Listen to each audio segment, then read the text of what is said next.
Okay, so today we are going to have a look at how Ayurveda really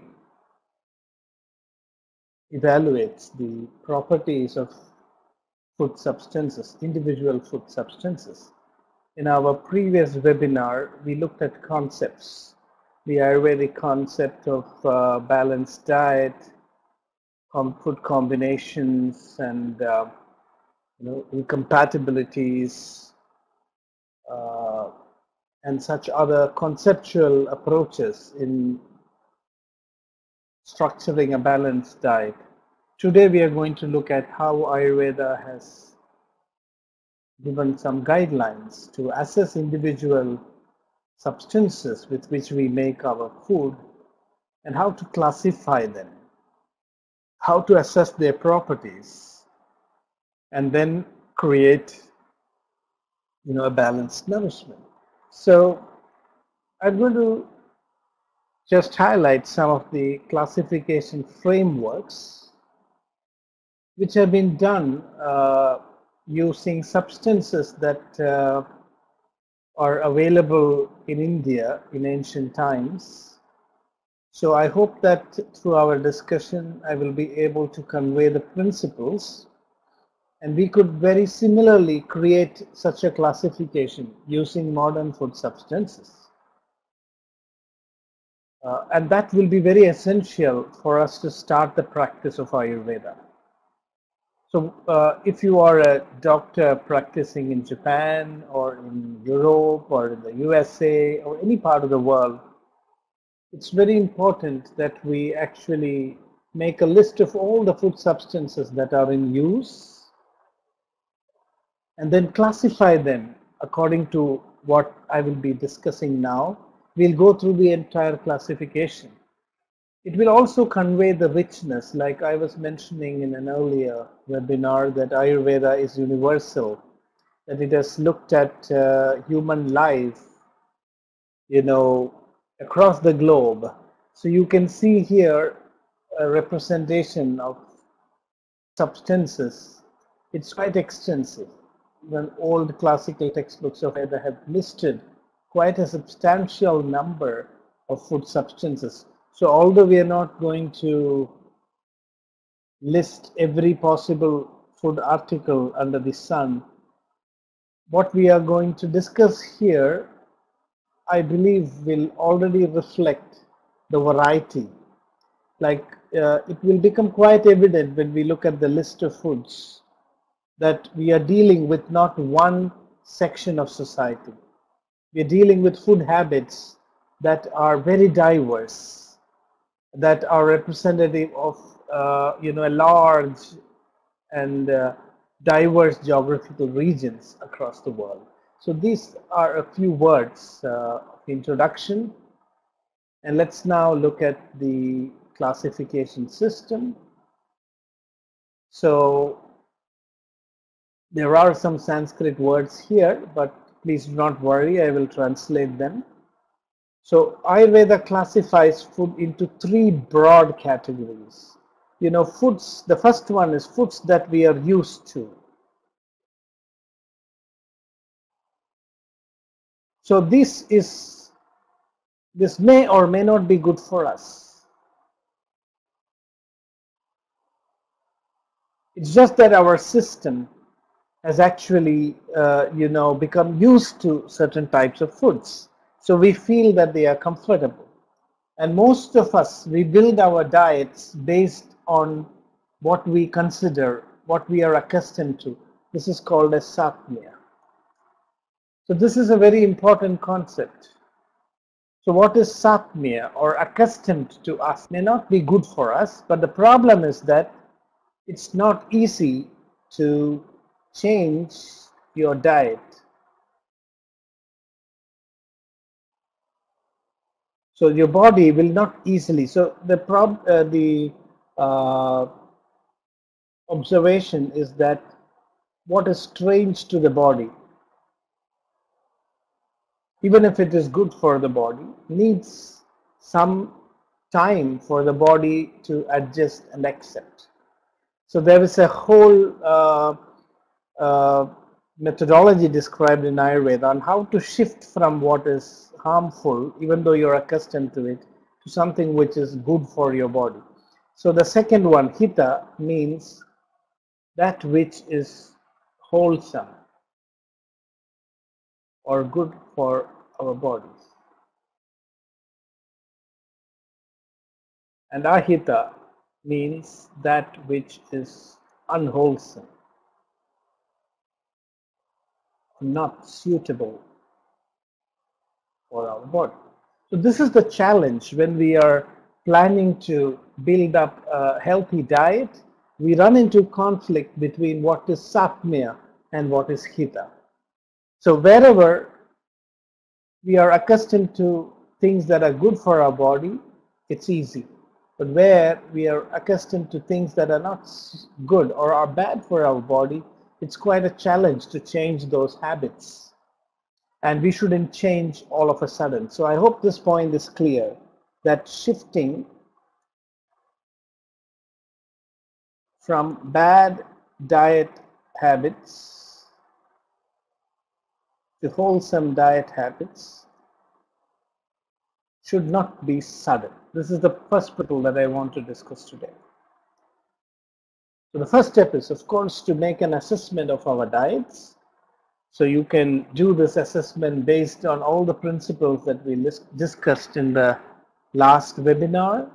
So you will definitely be able to identify, okay, these are foods that are incompatible for me. These are foods that are, not suitable to my constitution. These are foods that are not suitable for the season in which I am exposed, or these are not foods that are suitable for the region in which I am living. So once you identify them, even though your body is used to it, there's a good chance that it can produce disease in the long run.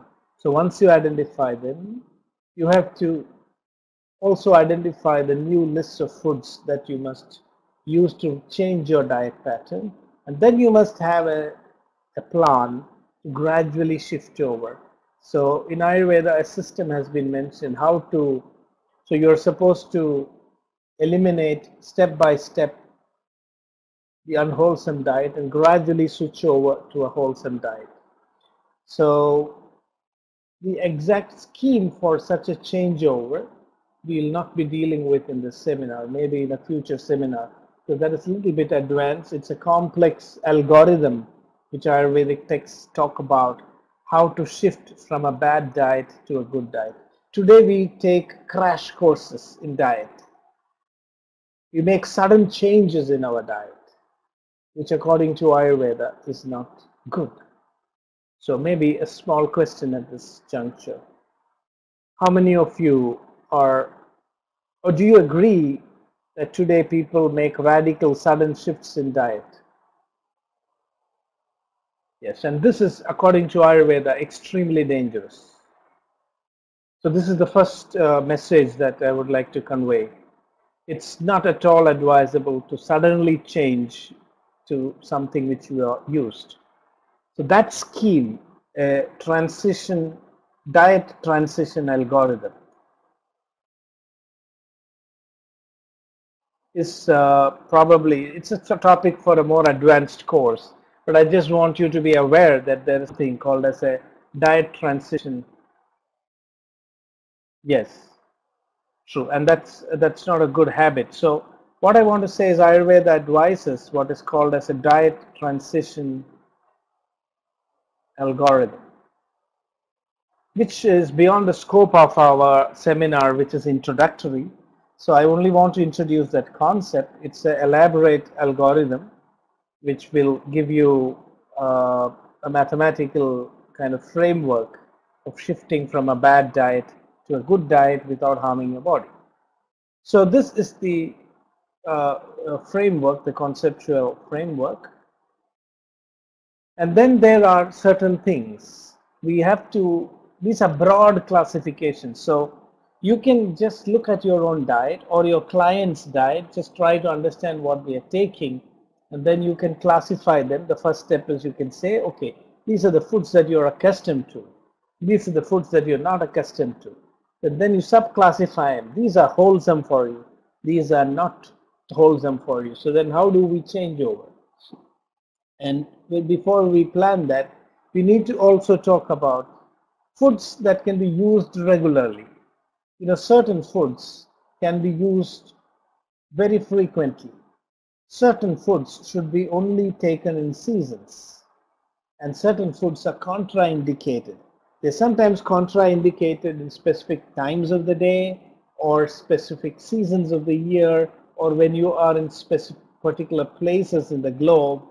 So this is another three. So today when we look at food classification and also assessment of individual properties of food substances, we will be talking in terms of these can be used regularly, these are only seasonal, and these should be not used in certain circumstances. So this is the introductory backdrop. So is what I discussed so far clear? Okay. So now I want to show a slide which this is the Ayurvedic classification of liquids and solids. So drava means liquid and anna means solid. So Ayurveda broadly classifies foods into the liquid foods and the solid foods. So here in the solid foods, so this is a classification that you should also be using, because the purpose of today's discussion is to give a framework in which you can classify your local foods using the Ayurvedic framework or principle of classification. So you would basically make two categories. One is the liquid foods, and then you would make the solid foods. And you can also add additional categories if you find you're using more foods. So one is, the first one is water. So it's quite fascinating to see how extensively Ayurveda has classified water. So we might ask, what is there to study so much about water except purity or potability? But that's not the thing. Ayurveda classifies water based on sources, different types of sources from which we get water. And according to the sources, we will find the properties of water change. Properties of water change depending on how it is boiled, how it is stored, and these have profound implications on health. So all water sources need to be very carefully analyzed. When you go to a particular place, water is something that you must assess from an Ayurvedic viewpoint. Understand, so all water is not the same, although essentially it is H2O.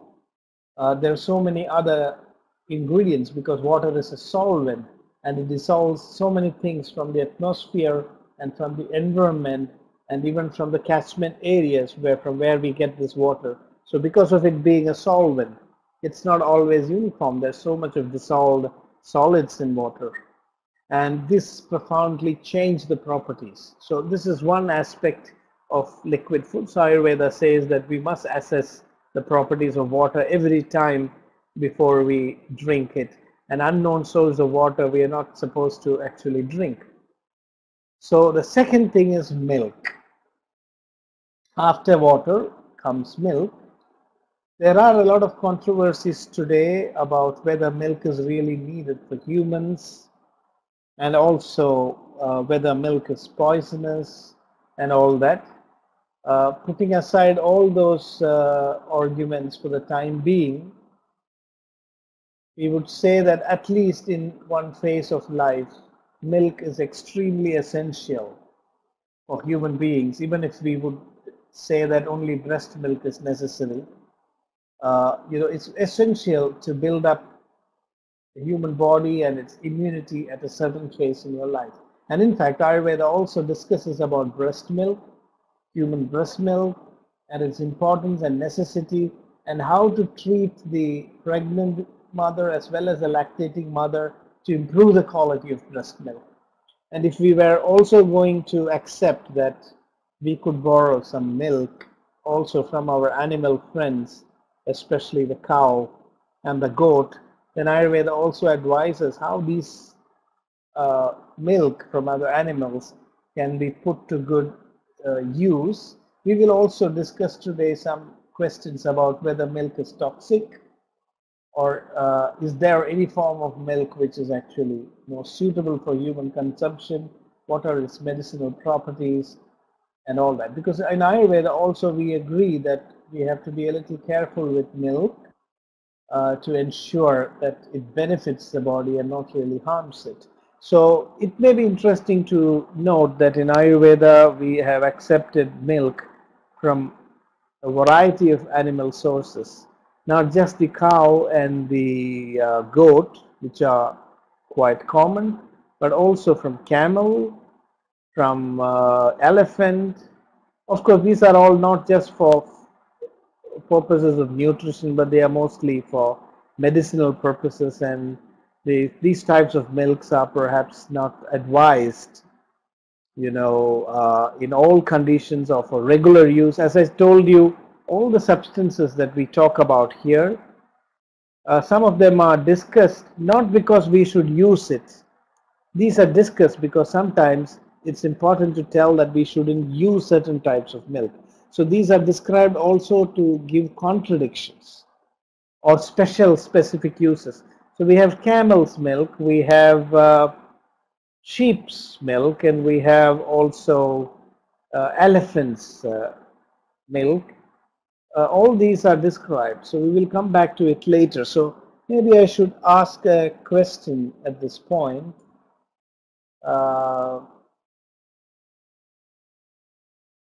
Anybody in this group who is aware of or is habituated to drinking milk other than that of cow and goat? Okay, so which animal? Camel milk. Okay. Yeah, soy milk, it's a completely new kind of plant-based, yes. Soy milk, yes. But there are also other animals like yak, buffalo. Anybody who takes buffalo milk? Each of them have different properties. So are you aware of the speciality of buffalo milk? So buffalo milk has a protein. Yeah, but I am talking about milk from animal sources. Only milk from animal sources. So in India, the most commonly used milks are cow, goat, and buffalo.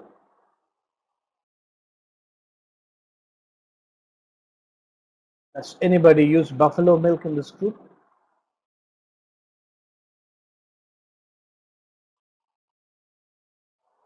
So buffalo milk is especially good to induce sleep. It has got a sedative effect. It is well known now that there are some proteins in buffalo milk that promote sleep. Now, does anybody have the idea what goat's milk is really special for? Goat's milk is really good for, wasting, associated with tuberculosis, even AIDS, and also in diseases where blood is affected. Bleeding disorders, inflammatory disorders.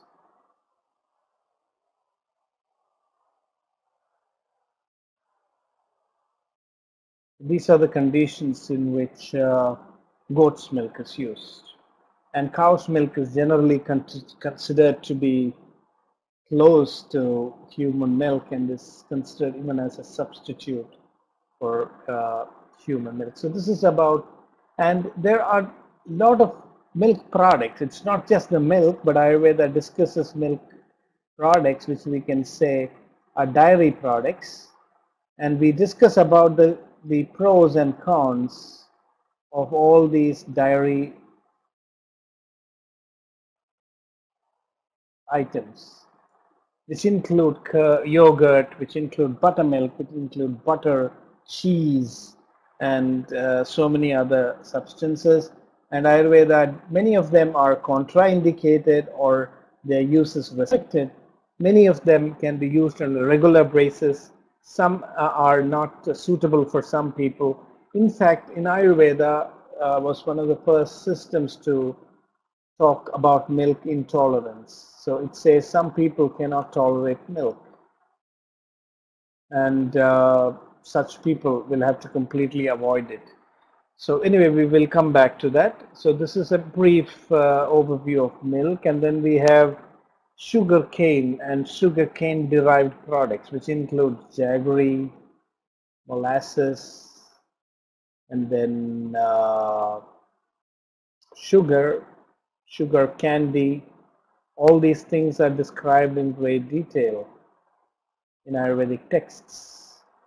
So although these are not actually liquids, but they are all derived from sugarcane juice, that's why they have been included in this category. And there is a discussion on the differences in the properties between these various products that we get from sugarcane. And the Ayurvedic texts also talk about honey. So Ayurveda recognized very long ago that there are different types of honey, and each of these types of honey may have a specific indication, a health indication. And then we have the oils, the vegetable oils. So all of them are oils, but their properties are very different. In modern nutrition, we look at the fatty acids and we classify them. Okay.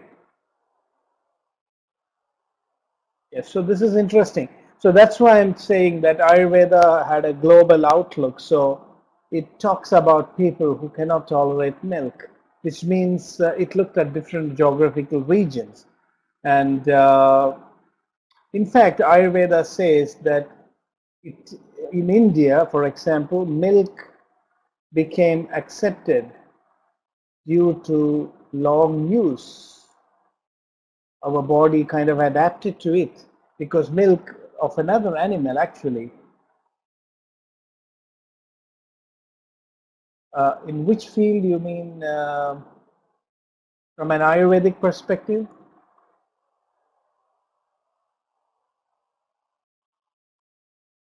Okay, so I may not, I can probably send a list of books, names of books to Yana, and maybe she can share it, because I don't have all the details on my fingertips at this point, so I can definitely send you some interesting information. Yeah. So, this is important to know that our body has a ability to adapt a lot. So a lot of food substances, humans became used to it because of living circumstances. And what Ayurveda says that is genetically over few generations, the human body may find it, gets adapted to those foods, and then the body, it doesn't do much harm to the body. So milk is one such kind of food which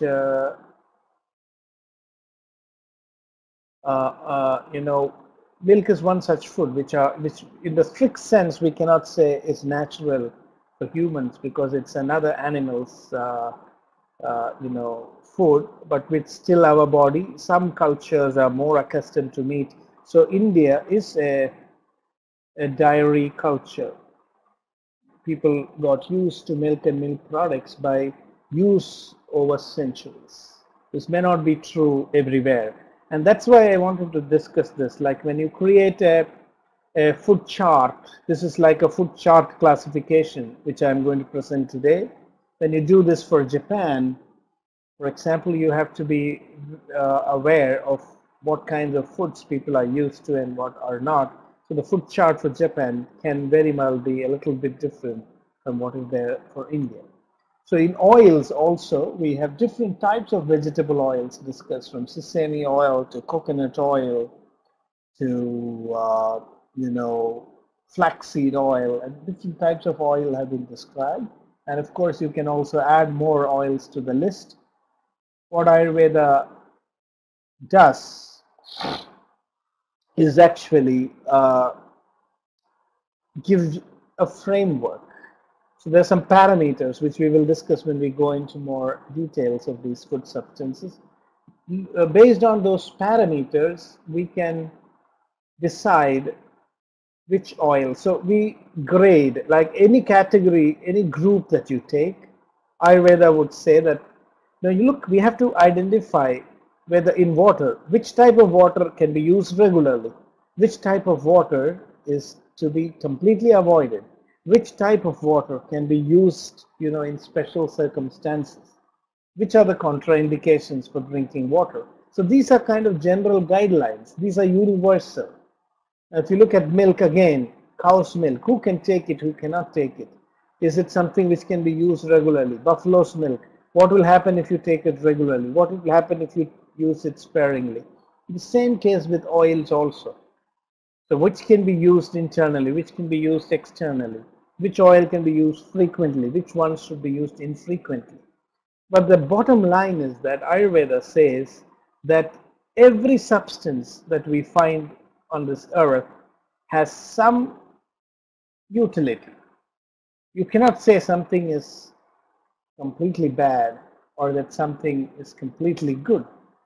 Depending on the circumstance and the context, we have to choose. And the purpose of creating this classification is to give an outline, an overview of how to decide what in a particular context. And then you come alcohol. So many people think that Ayurveda means no meat, no alcohol. This is not true, and I also would like to point out that it's not that Ayurveda promotes the use of alcohol. Ayurveda is very, very explicit when it talks about the harmful effects of alcohol. But what Ayurveda is talking about is not only what people should do, but what people are already doing. So Ayurveda has documented that people do use alcohol, and it's not possible to completely stop this practice. And so it discusses what are the contexts in which drinking alcohol is beneficial, which are the contexts when it is harmful, and which type of people in which type of season, and along with what type of food we must drink alcohol. And alcohol is also classified. There's so many types of alcohol, and the texts try to compare them and give you guideline on which type of alcohol would be more safer for you to eat. But drinking alcohol moderately, now coming to summarize it, is generally accepted in Ayurveda, especially if you are taking a non-vegetarian diet and if you are also eating a lot of heavy food. A little bit of alcohol to transform and facilitate the absorption of the food that you eat is generally recommended. And interestingly, there is a category called urine. So today people are talking about urine therapy, and perhaps the roots of this urine therapy can be found in Ayurvedic text. Urine is listed as a component or food. So, of course, in Ayurveda, it's used more as medicine. So, the most auto-urine therapy is not described in Ayurveda. There's no mention of auto-urine therapy. But of course, the properties of human urine is discussed. But what's most commonly used in Ayurveda, and that as medicine, is cow's urine and also goat's urine. These are used specifically in certain formulations. So this may be acceptable to some and not acceptable to some. So I don't know what is your views and your experience when it comes to use of urine for medicinal purposes.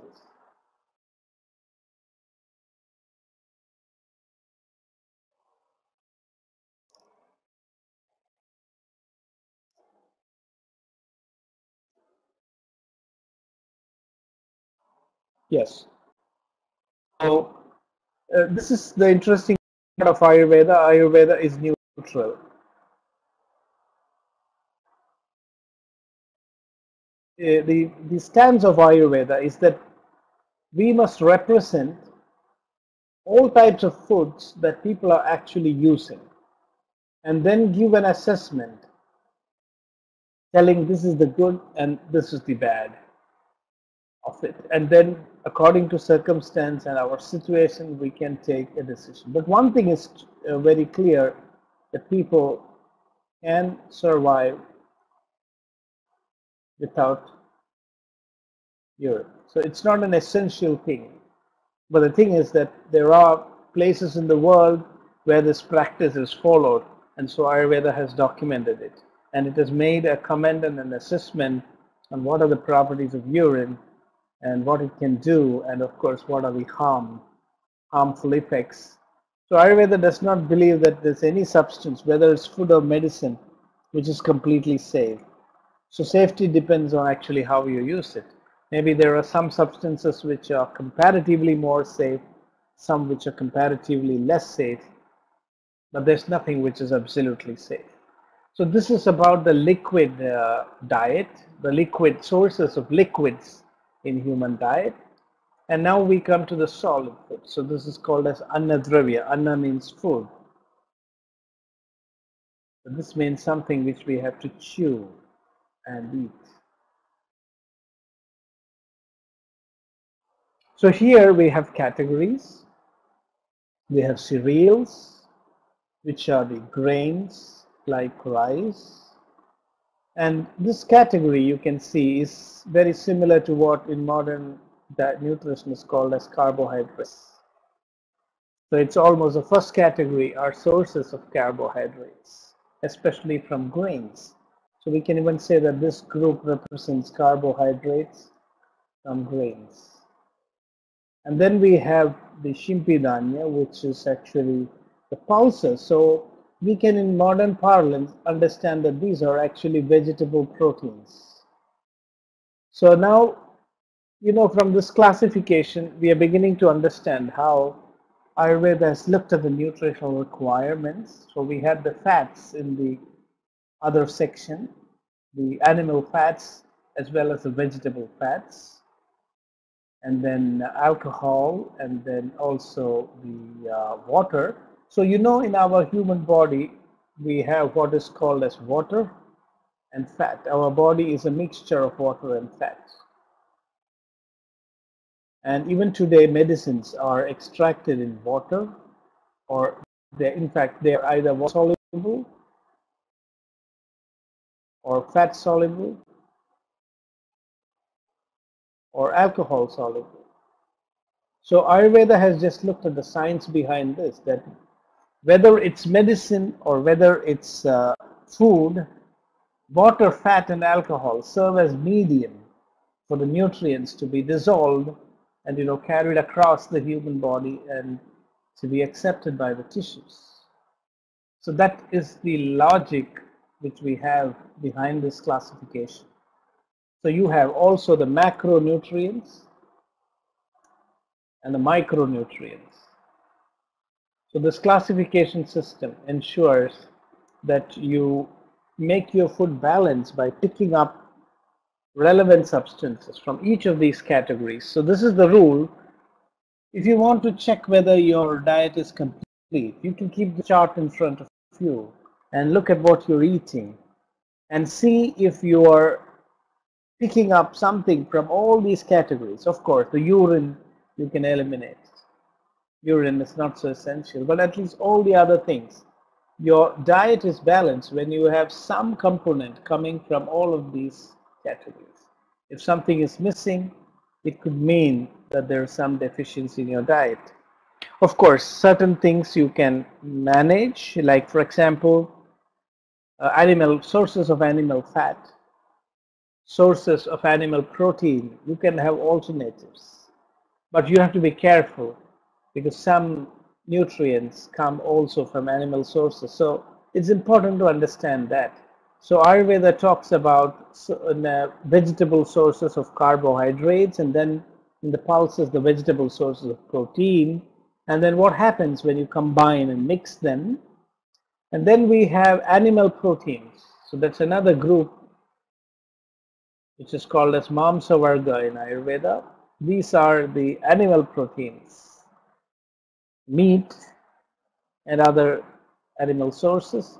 And then we have the vegetables and fruits. These are supplying the micronutrients, fiber, and such other additional components. So this is described as the vegetables, both leafy, fruity, and all those types of vegetables are described and classified and assessed. And then we have the fruits. And finally, spices and condiments, which are described here as medicinal herbs. These medicinal herbs are actually the spices and condiments. So I hope this chart, is the chart clear? You know, the chart shows, the chart is trying to demonstrate how, okay, yes. So it's a good question. Some vegetables need cooking.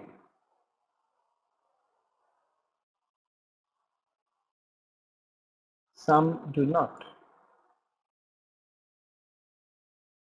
So, for example, I can tell you that it depends on the food. Like tomato, for example, you know, tomato actually is better cooked than raw, because in tomato there are certain chemicals which are good antioxidants and can work against cancer. But the cell wall of in the tomato fruit need to be burst open, and this happens only when you cook it. When you cook tomato, then you know, it releases these chemicals. So tomato needs to be cooked. On the other hand, there are certain vegetables that if you cook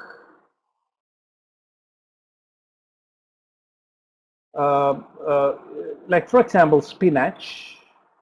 So while tomato should be cooked, like spinach has a lot of, I hope you're aware of spinach, should not be cooked. Because if you cook spinach, then 64% of its vitamin C is lost. Okay, yes. So this is the principle that you cannot have a general rule.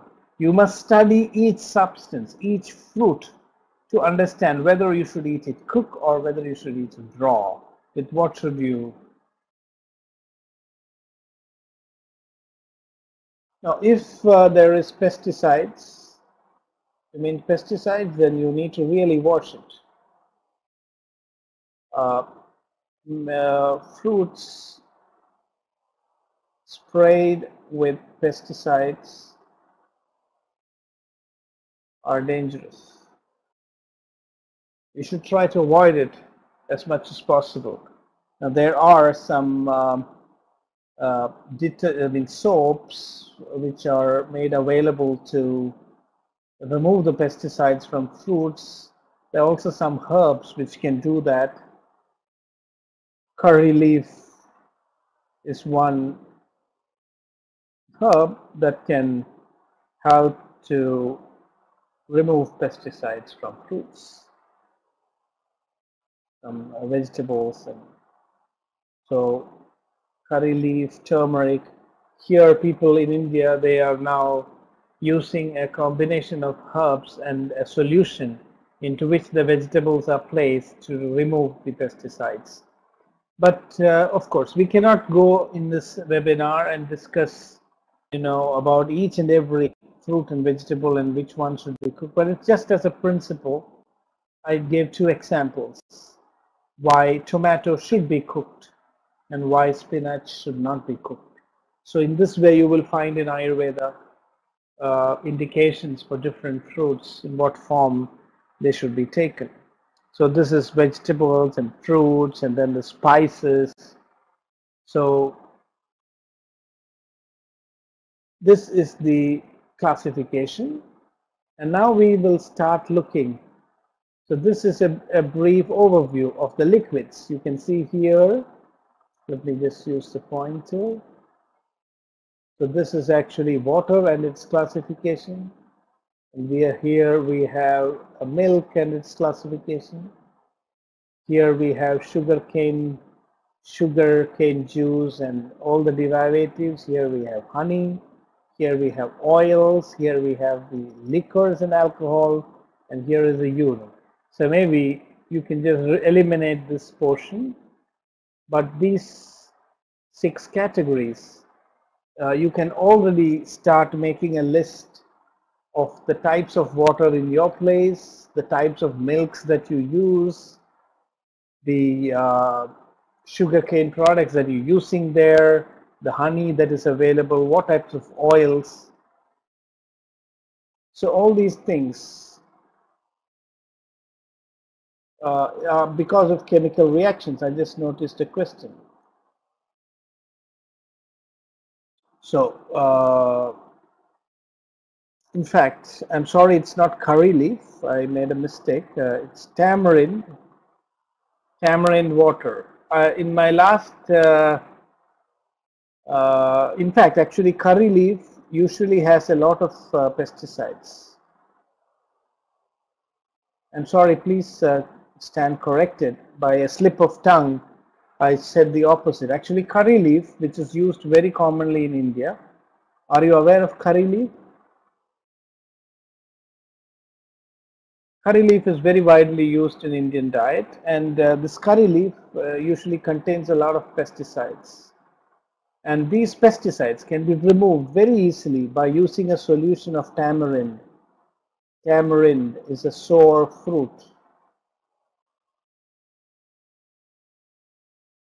So tamarind water, just dissolve tamarind in some water and wash the vegetables.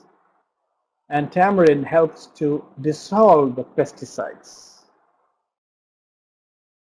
So this is due to a chemical reaction. There are substances in tamarind which can help to, dissolve. So this was done as a study. So in Kerala, this is called as veggie wash. And tamarind is the main ingredient, veggie wash. So this veggie wash is used. It was studied in the Kerala Agricultural University. So if you you have to just keep the vegetables for 15 minutes in this veggie wash solution, and what happens is the pesticides, the chemicals, actually elute. This is a principle of chemistry. Because of a chemical reaction, the pesticides get dissolved in the tamarind water, and then the vegetable becomes free. So this was proved by a study. And tamarind and vinegar is also used. A little bit of vinegar can be used along with tamarind, and then you can remove the pesticides. Okay. So maybe you could try out this classification and make a list of the substances under each category that you use in your own place, and then look at the properties from an Ayurvedic viewpoint. It's a very interesting and important exercise. So next you can see the types of water. We say the first one, I'm sorry for the Sanskrit, but I'll give you the translation, and I hope with the pictures it will not be difficult. So here, the first one that we are talking about is rainwater, which we say is the purest form. But the only problem is that rainwater, even as it comes down to earth, gets contaminated in the atmosphere. And so depending on the contamination, its properties will change. So we have rainwater, we have groundwater, So we say that there is a difference between water in a flowing river, water from a well, water from lake, and then cold water, water from the sea, and hot water. Hot water and cold water are said to have very different properties in Ayurveda. In Ayurveda also we discuss coconut water, which is tender coconut water especially, which is considered to be a very good you know, fluid replacement for the body. In fact, it is known that people have actually tried intravenous injection of coconut water in tender coconut water in emergencies. And tender coconut water is very similar to the blood plasma, the composition of blood plasma. And so it's actually a good substitute. So the interesting thing is that Ayurveda says that you have to look at the source. We are not going to go into all the details, but water, stored water can be problematic. In fact, in Ayurveda, we have methods of storing water. I will come back to that in the second part of our webinar, how Ayurveda advises some very simple methods for water purification. Safety of water is of primary concern in health, and that is why these classifications are given. And you need to assess the water in your place, what types of water you are using. It's important to know the source. In fact, most of us today are not aware of where the water is coming because we are drinking bottled water or we are getting water from secondary sources. So we are hardly aware of where the water comes from. And it's really very important to know where the water comes from to be able to assess its medicinal properties. So in Ayurveda, when you say that a particular substance has a particular impact on your body, then it means that it affects the doshas. So there are certain types of water which affects kapha. For example, cold water can increase kapha. Hot water can reduce kapha. So hot water can induce sweating and cold water can make you more cold. So in this way, these descriptions go on. And so this is about water. Now I think we will go a little bit fast with the remaining slides because a lot of these substances that we need to discuss, which I will run through. So here are the types of milks. So you can see that Ayurveda experimented with so many types of milks. So we have cow, we have camel, we have buffalo, we have human, we have goat, we have elephant, we have sheep, and we also have, the single-hoofed animals, including the deer, which were used. There are also stories which say that for specific diseases, sometimes even the milk of tigress and lion were used. This is, of course, for medicinal purposes. So this is about milk, and what's a few points I want to talk about milk. What Ayurveda says is that milk is something which should not be stored as much as possible. Because in nature, milk has been designed in such a way that milk doesn't get exposed to the external environment.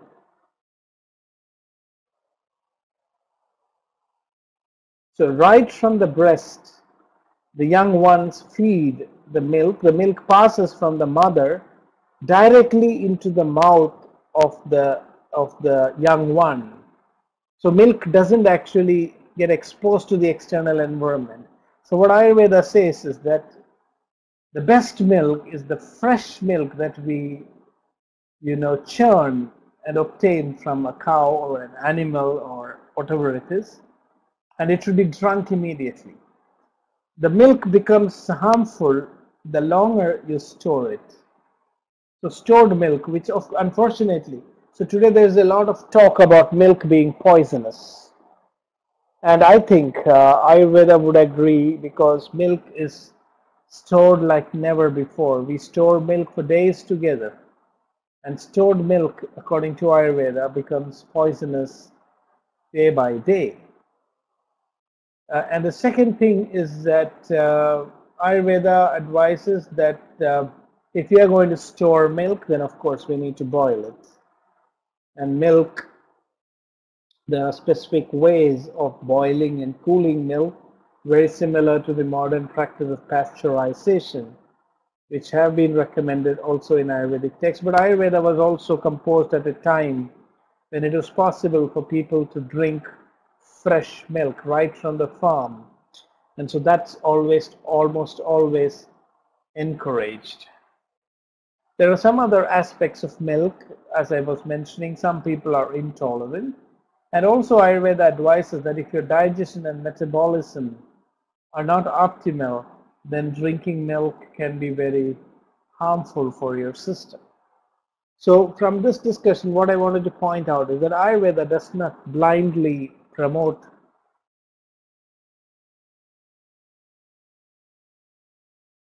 you mean the water? Yes, what Ayurveda says is that depending on the source of water, boiling, it depends on the source of water. In places like Kerala in India, where there are heavy rains and there's running water and contamination, it's advised to boil water. So in Kerala, we drink only boiled water. And it has been found that this boiling is helping to eliminate a lot of bacteria. Plus, Ayurveda in places like Kerala, which is one part of India, people also use herbs to boil water. And using herbs to boil water also helps a lot to eliminate unwanted substances and enable digestion and to prevent toxicity coming from water. There are also herbs which can purify water, which can cause unwanted solids to sediment, and then you can filter it. So that's another vast subject. I only wanted today to give an overview, because dietetics in Ayurveda is very, very elaborate. You could have an entire course on dietetics in Ayurveda. It's so detailed. Every substance is analyzed and dissected very minutely. That kind of details, is beyond the scope of our present webinar. So I'm just trying to convey some general principles so that get a feel of how Ayurveda approaches these subjects. Is that clear? Can we move forward? Okay. So what I would also recommend is that these are also rules which are developed in the Indian context. Even in India, there are variations according to the place where we live. So it's very important that we imbibe the principles and apply it in a way that is suitable for the place we are living. So now we come to the milk and milk products, out of which ghee is given a lot of importance in Ayurveda. There is also quite a bit of controversy about whether ghee is good or bad, but recent studies are beginning to indicate that both ghee and butter are not really as bad as we thought them, and especially in India, where foods are very deep fried. When you deep fry fruits, then ghee is better. Coconut oil is better for deep frying. This is the reason why in India more of ghee and coconut oil was used, because Indian cooking involves deep frying. And another important thing is that all these oils and fats, they should not be recooked. So that's the only condition. But otherwise, for deep frying, ghee is considered to be good. Ghee is considered to be extremely nourishing for the human brain. But again, ghee, like milk, can be consumed only if you have a very good digestive system. If your channels are all clear and then your metabolism is optimal, then ghee will not cause harm. On the other hand, if your digestion is affected, your channels of circulation are clogged and sluggish, and if your metabolism is not sound, then it's not possible. You cannot really take ghee in large quantities. So we have buttermilk, we have mastu here. What we are seeing here is actually the liquid portion. When we store curds or yogurt, you can see that there's a liquid solution that will come on top that has property. This is butter here, this is yogurt or curd, and then these are different types of cheeses. The Indian cheese is called as paneer. How many of you have heard of paneer? It's a very popular type of cheese from milk, which is used in India and especially North Indian food, also in fast food. So these are all, and so the key thing is, if you want to, these are all sources of calcium. These are good for your bones. Yes, paneer is very Indian cheese. It's much lighter and whiter than European cheese, which is very, very heavy. So you should also identify what types of milk products you're using and what are their harms and benefits. And so this is another kind of classification in Ayurveda. And then we have the sugarcane. So different types of sugarcanes are described. We have jaggery, we have molasses, we have brown sugar, we have refined sugar was not actually described in Ayurveda, and refined sugar is not considered healthy. So what Ayurveda recommended was sugar candy, which are actually chunks of sugar.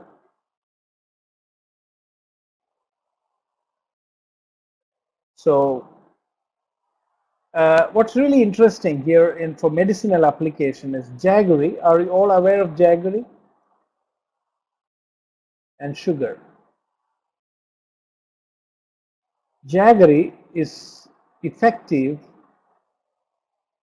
for diseases of the stomach and intestines. So jaggery is a kind of brown sugar.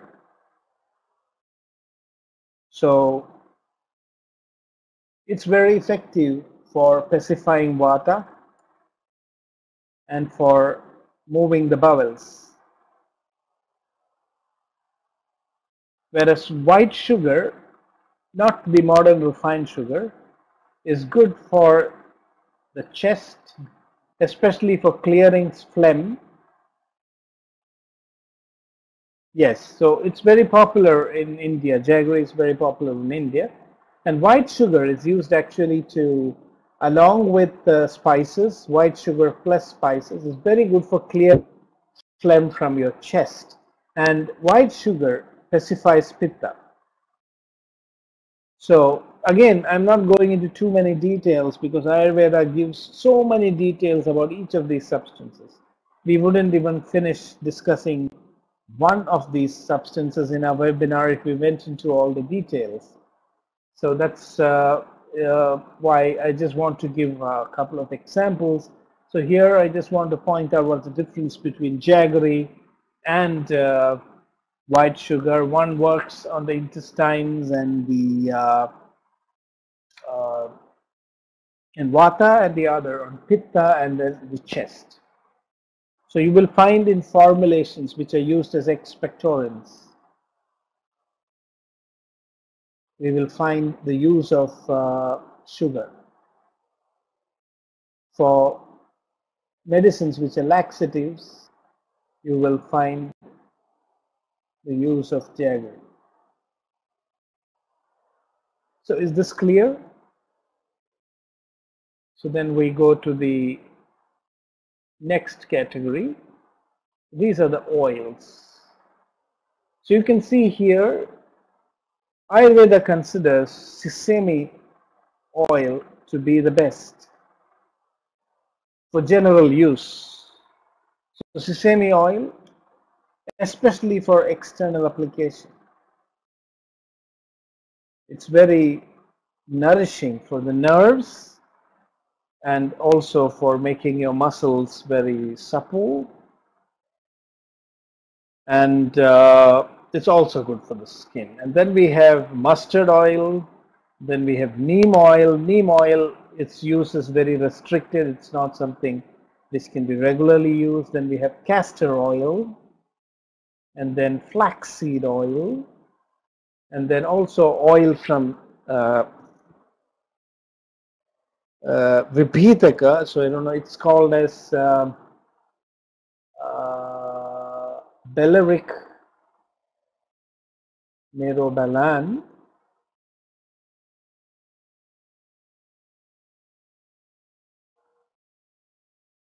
Yes, olive oil was not available in India. So I mentioned in one of my previous webinars that according to Ayurveda, it's pitta pacifying and good for the blood. So, but it's not described in the classical Ayurvedic texts. So, but it's a good oil. So that's the reason why you can create your own chart and put the oils that you're using there, and then classify them. Depending on which dosha you will act on, how will it be digested.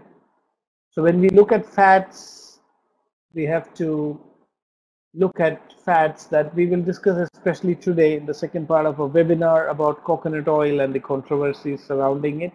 You can find in the old classical texts even coconut oil has not been described. It was only sparingly used. Coconut oil especially is good for the hair and also for the skin. But coconut oil, the fat in coconut oil is different from fats in other types of oils that we will discuss a bit later.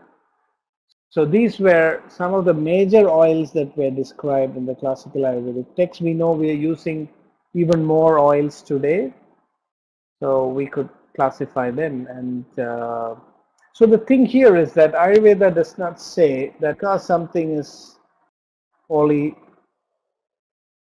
yes, but there's a claim that coconut oil is good for Alzheimer's and also Parkinson's.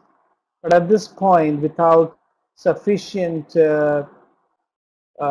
research, it's not accepted by the scientific community that coconut oil is really good for Parkinson's. But there are people who have tried it. There are also internet videos showing how even a medical doctor treated her husband and he recovered with the use of coconut oil. Yes. So that we will come to a little bit later. So this is about the oils, and then we have, the wines. So in Ayurveda, we say that the wines create a spectrum depending on what, from what we make the wine, or the beer, or the type of alcohol, its properties will differ. So in Ayurveda, we have alcohol extracts of medicines. So these are the safest. These are called as arishta or asava. So these are the mildest alcoholic preparations, the most mildest. And these can actually be used as tonic along with your food after you take your food. So you can see here in the first part here is the arishtas. So these are the most widely used type of alcoholic preparations in Ayurveda. So these arishtas cannot cause any mental disturbance. They are so mild. So they don't cause mental disturbance. And these are the wines. So after the arishtas and asavas, Ayurveda recommends wine. So wine from black grapes is especially considered to be very good for the heart, for digestion, and especially for people who are also living in cold regions and who eat a lot of meat. But other kinds of liquors are generally not recommended. And if people are habituated to it, Ayurveda advises that they should be used very sparingly. And Ayurveda describes 3 stages of intoxication.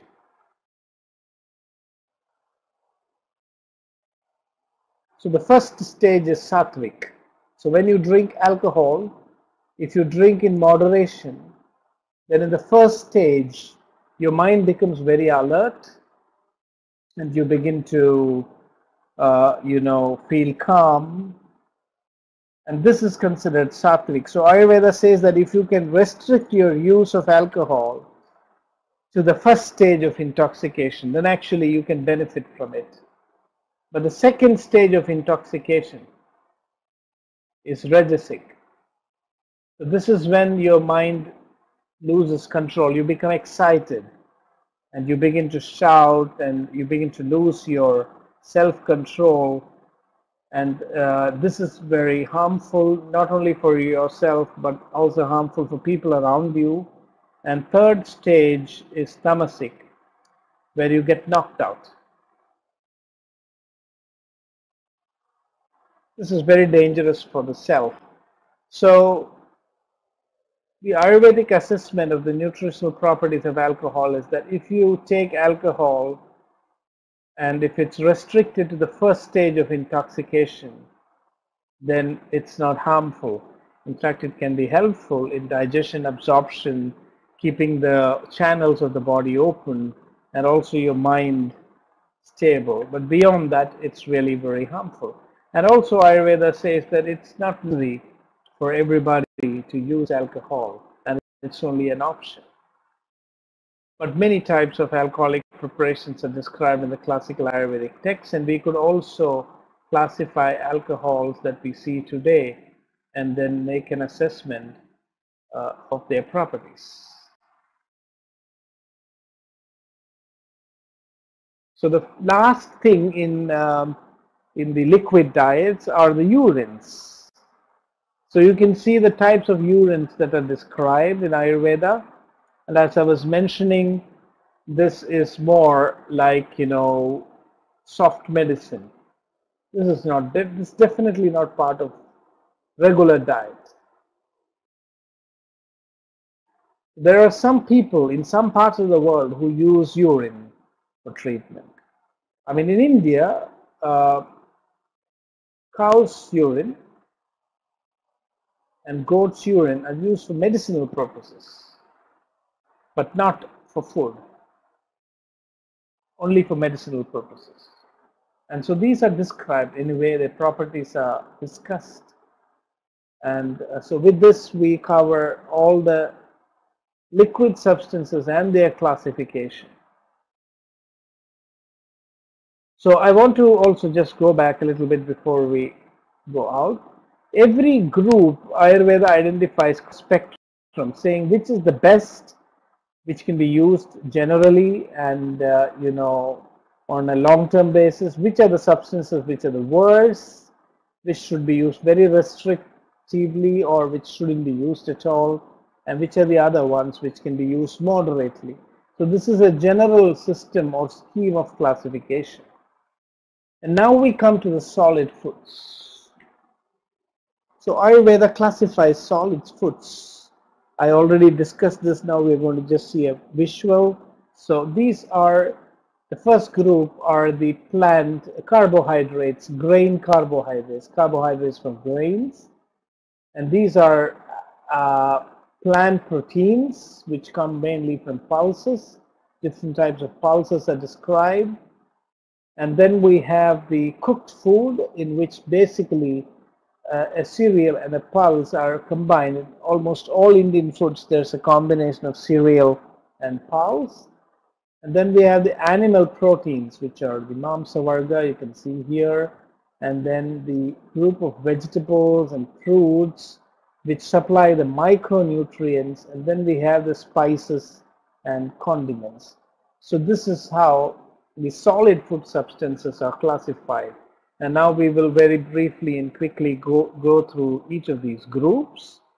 So you can see here so many rice varieties. It is believed that in India, there were thousands of rice varieties. A lot of these varieties have been lost.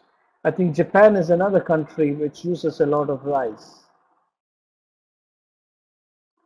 Do you have any idea how many varieties of rice is there in Japan? Yes, but India has also lost much of the diversity. But I want to point out some special types of rice that Ayurveda discovered. Of course, when it comes to rice, the dehusking has a big role to play. Extremely polished rice can have a high glycemic index, can be harmful. Also, it loses much of the micronutrients. So in Kerala especially, we have a dehusked rice which is commonly used. And there's a special type of rice called Shashtika.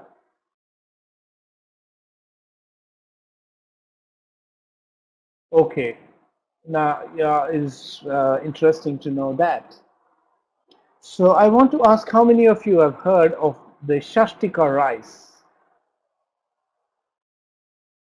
Shashtika rice means rice which is harvested in 60 days.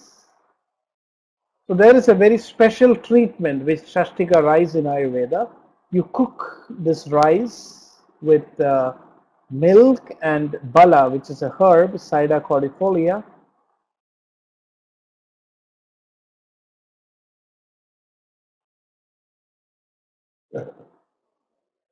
And this is made into a bolus. This is called as Shashtika Shali Pindasweda.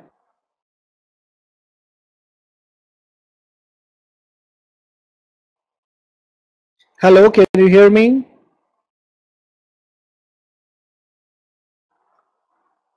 Hello, can you hear me? Okay, so maybe there was some internet problem. Yeah, okay, so we will continue. Has anybody heard about Shashtika Shali Pindasweda?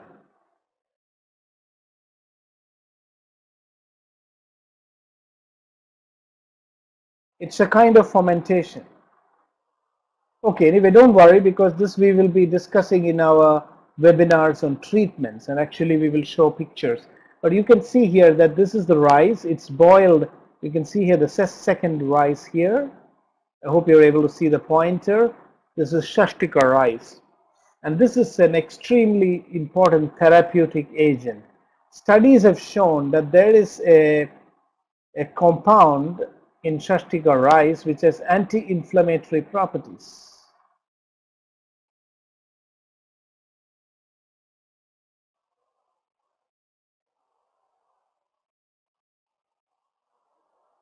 So this compound in the Shashtika rice has anti-inflammatory properties. And so it is used in many diseases like arthritis. And so this is a very interesting thing. You can already see here that even when we talk about food, yeah, I mean, yeah, it's very popular in India and in all Ayurveda clinics.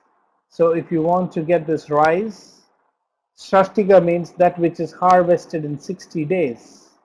Shashti means 60.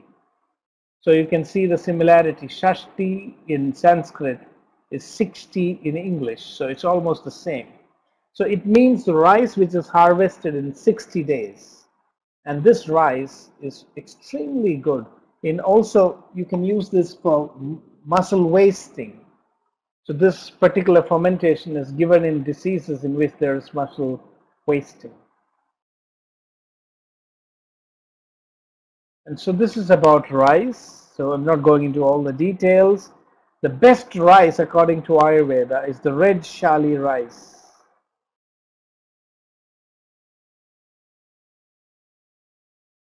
So this is a brief discussion about rice. It's carbohydrates from grains. And then we also have the other kinds of cereals, which is wheat. So wheat, according to Ayurveda, is heavy to digest. And again, Ayurveda talks about people who are allergic to wheat.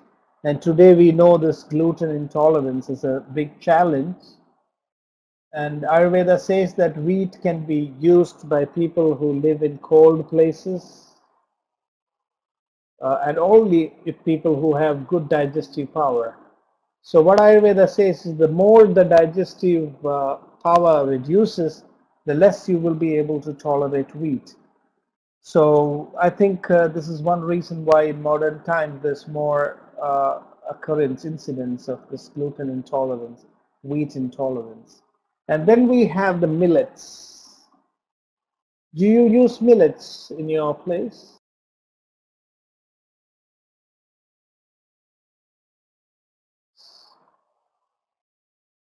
Yes, to some extent, yes.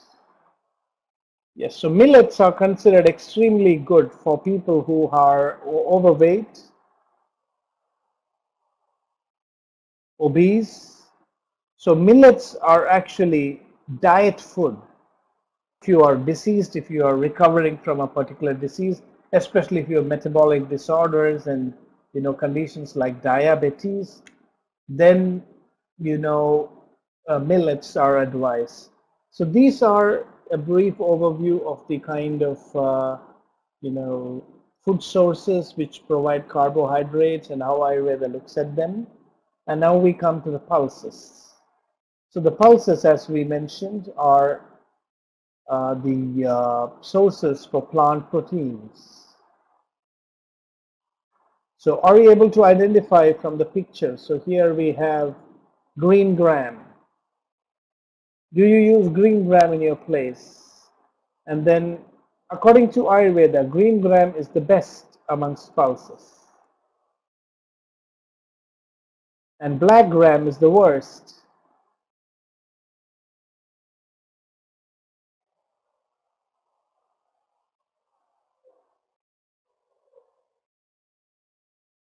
Okay, so in the other types of, so we have also horse gram, we have other kinds of lentils, but generally we say that we should balance between carbohydrates and proteins. And we say that proteinaceous food should be used in smaller quantities and supplemented in many doses, because protein breakdown can actually, too much of excess protein can cause problems in your blood and also cause problems in your stomach. So these need to be processed. It's very common practice in India to add 1/4 pulse with 1 part of cereal.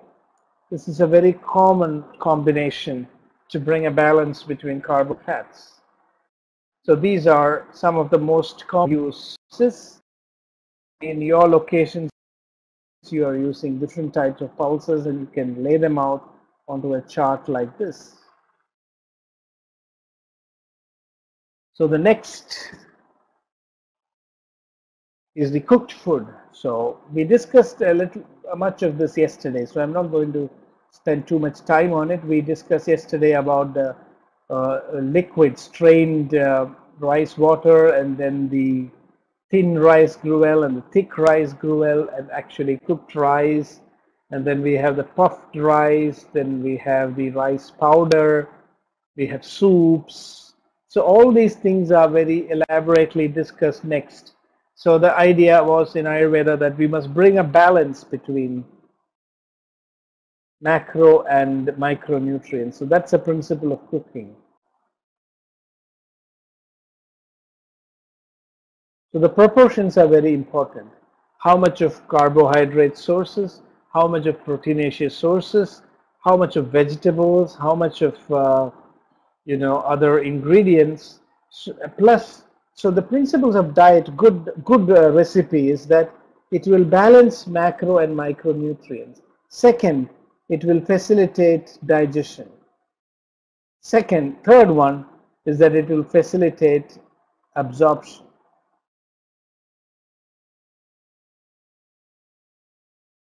Third thing, it will maintain stability of your gut. So after eating a lot of food, your gut may suffer. This is one problem. Many nutritious foods can disturb your gut. So it's very important that you cook the food or combine it in such a way that while it's being digested, while it's supplying you with macronutrients, It should not damage your gut so that your future eating is affected. So the diet should be very gentle on your gut. And that's one criteria on the basis where today we talk about the gut flora, how we have to maintain the balance of the gut flora. So Ayurvedic dietary advisors also take this factor into consideration. So this is about the cooked food, and then we come to the meat. So Ayurveda distinguishes between lean meat and fat meat. And we say that each is good in different circumstances. So these are the lean meats, which are less fattening. And there's a big debate today about which meat is good. And Ayurveda says that depending on the individual, one type of meat may be good for some persons and some may be bad for some persons. So this is very different and depends on the individual. We cannot really, give general rules as to. So eating red meat, it has been found that people who eat red meat regularly has a higher risk of heart disease. But some people eat red meat and they do not have any problems. So what is it that makes a difference?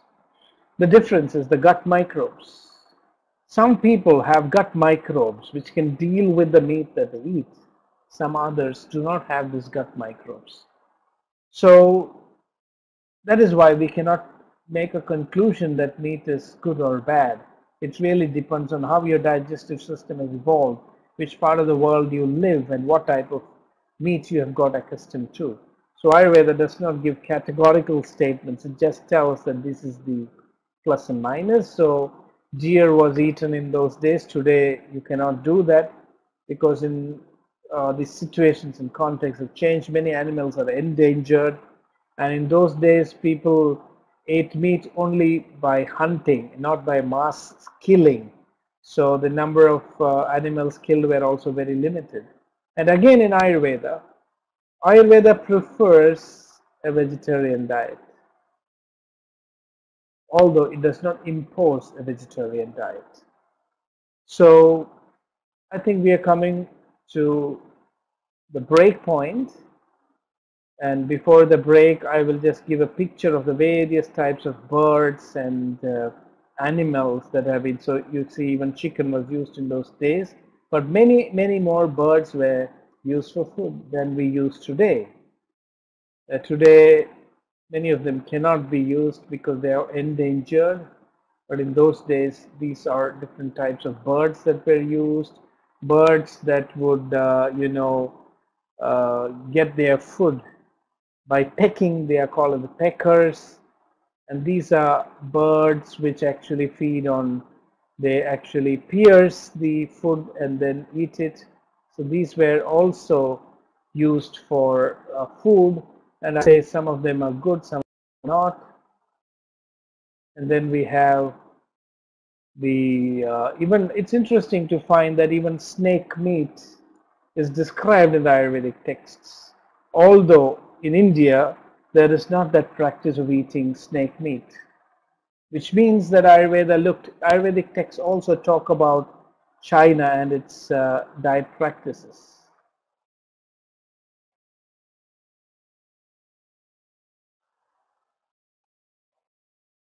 So here we just saw up to the meat. Then here you can see the different animals, other animals that were used for meat by different people. And once again, I want to point, it doesn't mean that Ayurveda recommends all of them. It just says that and that there are both good and bad properties of this meat. But in some contexts, they may be necessary for survival, or they might have been used by humans for survival. But the general principle is that if you can, it's always advisable to restrict the use of meat to real necessity. The principle in Ayurveda is that meat shouldn't be eaten just for pleasure. Meat eating can be justified only if it is of real nutritional or medicinal benefit in certain circumstances. So here are again more birds and animals which Ayurveda has described. So we almost have a very sizable zoo here of animals that were used for food. So here are the aquatic animals.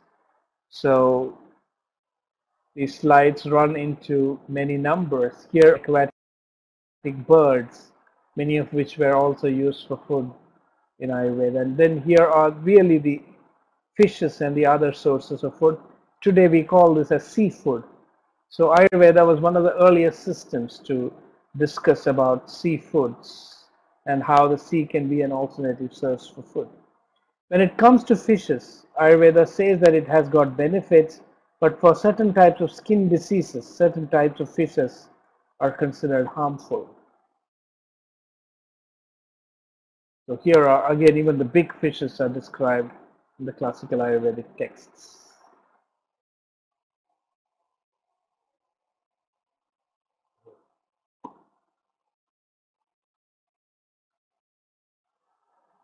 So hello, can you hear me? We are getting started again. Okay. So now we are going into the remaining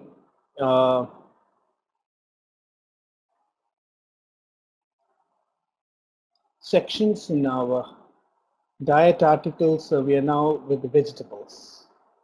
So Ayurveda again has identified a lot of sources of vegetables, which includes which part is to be used. So there are leaves, leafy vegetables, and then we have fruits which are used as vegetables. So they are not classified as fruits but as vegetables. For example, pumpkin is classified as a vegetable because it cannot be eaten as a fruit. So the leaves, the fruits, the whole plant, and then the seeds, and even flowers.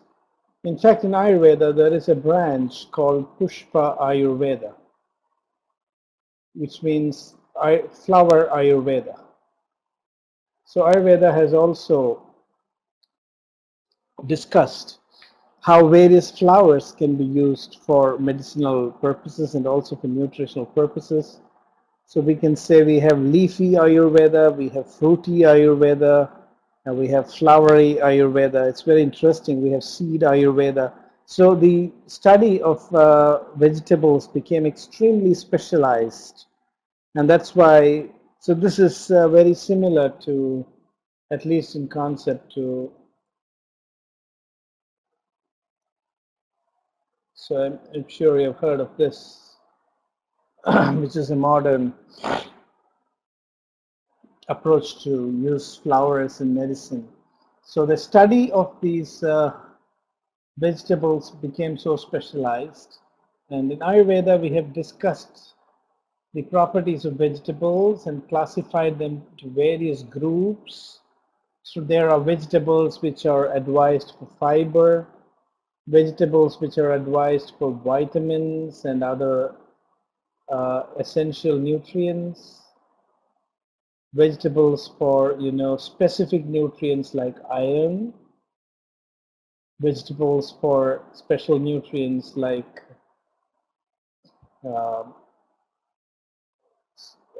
certain vitamins. So all these things are classified in Ayurveda, and there are the climbers, there are the bitters, there are the sweet herbs, which are all to be used in different contexts and situations. There's one interesting aspect in Ayurveda is that the use of leafy vegetables is not advised very frequently. Because Ayurveda says that leafy vegetables, because of the extreme fiber content, can cause some digestive stress. So some of them need to be taken with care, or they need to be cooked well, or you need to add substances like a little bit of ghee and pepper to ensure that digestive stress does not happen. So You can see here, these are all plants which are maybe very different from the ones that are used in Europe and other parts of the world. Some of them I can explain, like for example, we have Solanum species. So these are the eggplants. Eggplants are used in India. So do you all use also eggplants there?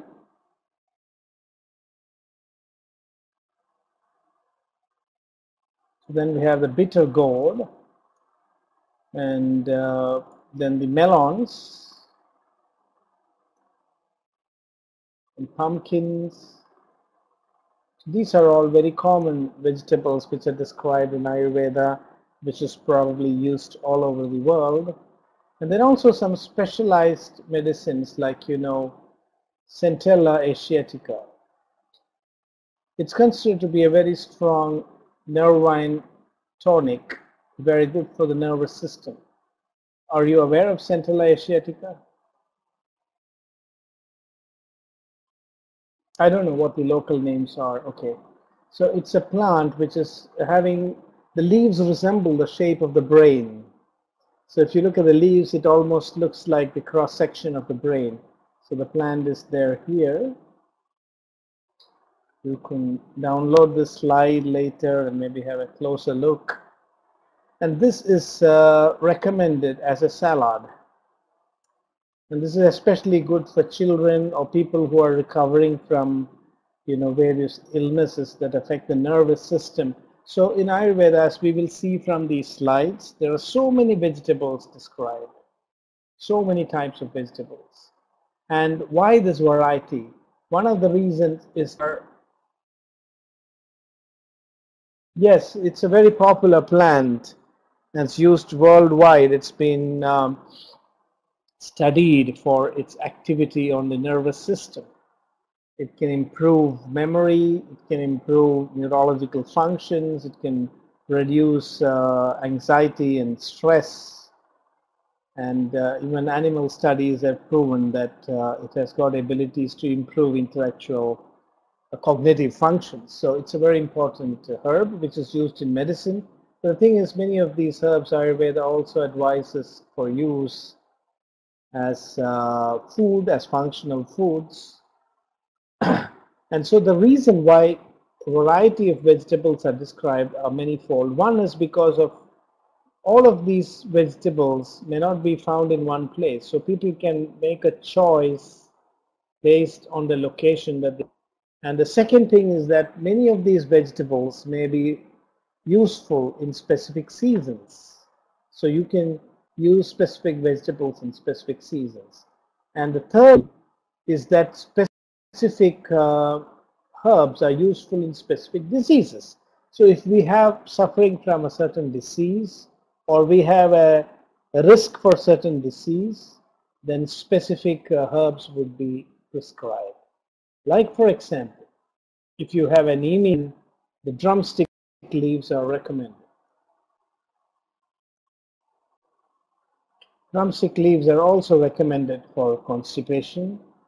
And if you are diabetic, then we have the bitter gourd, and then neem leaves prescribed. And if we are suffering from cough, then this is the plant called Vasa, which is actually Adathoda vasica. I'm just writing the botanical name so that maybe if you're interested, you can just Google it and find out what the herb is. So in this way, these are the three reasons. One is according to availability in the regions, we can choose different vegetables. And the second is according to seasons you can choose, and according to your constitution you can use, and then according to the disease we can use. So these indications are elaborately described. So you can see here again garlic, onion. So it's very important to point out that in Ayurveda, religious considerations are not given importance. So like in the Indian tradition, especially in the Brahmin community, the use of garlic and onions are forbidden.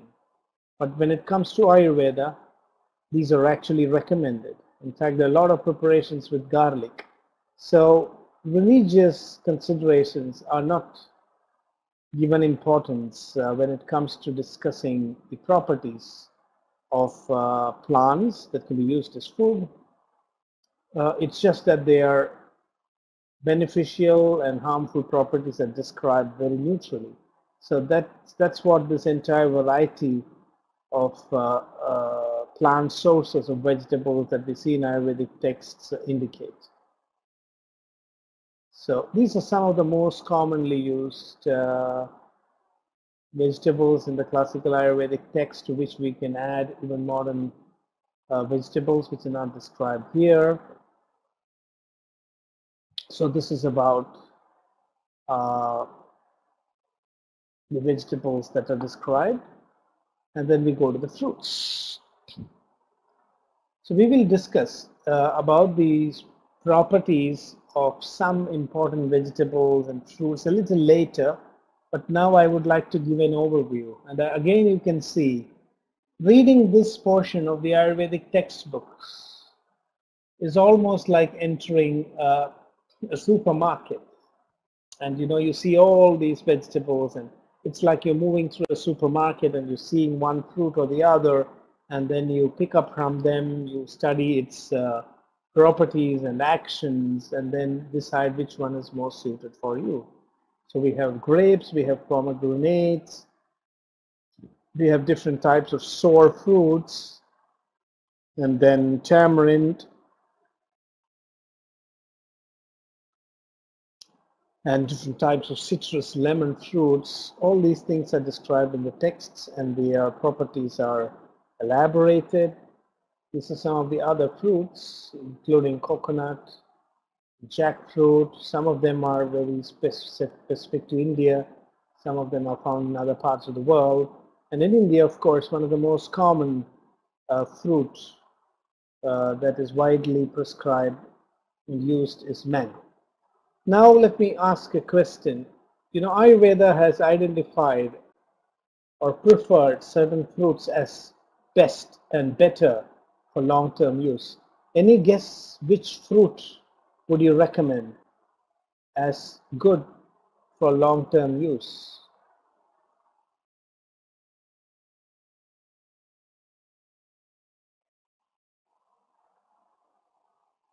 Can you guess which fruit Ayurveda?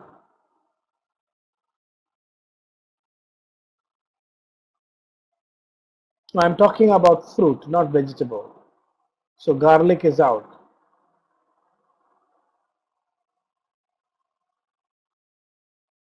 Okay, grapefruit. So do you mean grapes or grapefruit?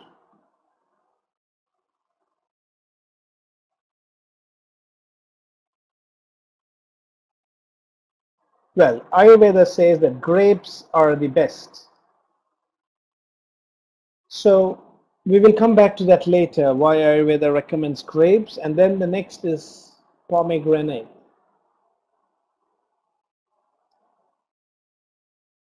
The reason is that grapes has a certain a compound in it which promotes longevity, and so anything which promotes longevity is considered to be superior.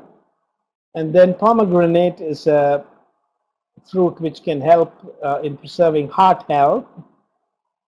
And so this is, yeah, I will come back to that. I will discuss about the specific compound. So even though mango fruits are common in India, it's not considered to be superior to grapes or pomegranate. And you can see in India that grapes does not grow in all the places. So, and in India we don't have vineyards like it's there in the Europe, but still grapes have been considered to be good. Another type of fruit which is very common in India are plantains. Do you have plantains in your place? In India there are varieties of plantains.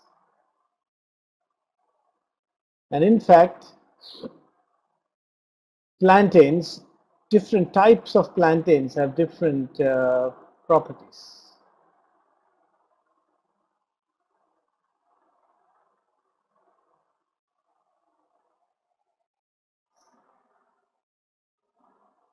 So there is a type of plantain in Kerala which is called as the Nendra banana.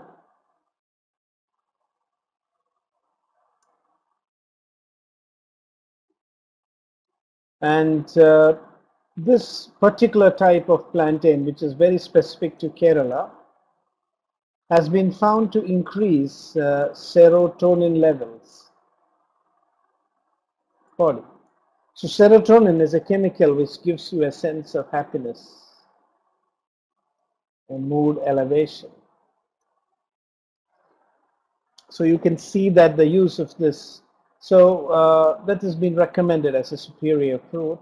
And then of course we have dates, which are considered to be a good source of iron, and also a lot of summer drinks are prepared from dates in Ayurveda.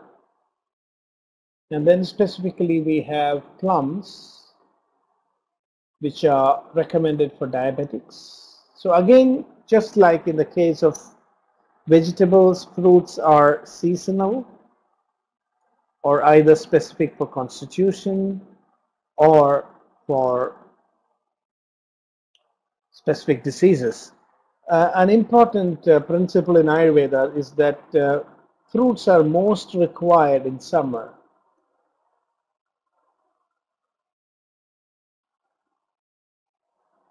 Ayurveda does not recommend overeating fruits when they are not seasonally available. It's an important principle that we must take only seasonal fruits as much as we can. There's no need to overload your system with too many fruits. So seasonal fruits would be more suited for the body. So this is one principle. And generally, Ayurveda recommends whole fruits rather than juices.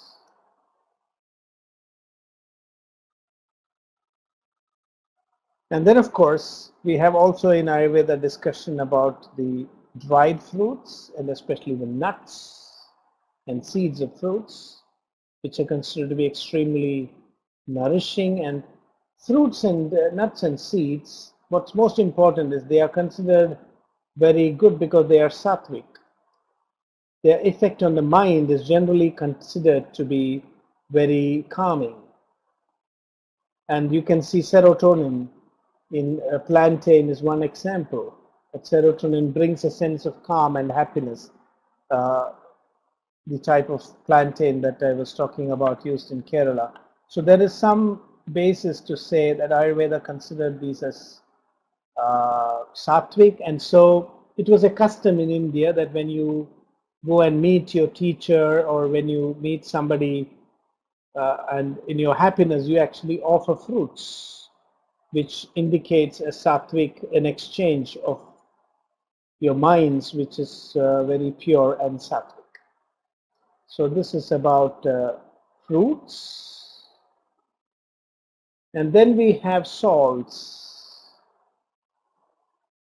Ayurveda has described different types of salts, and rock salt is considered the best.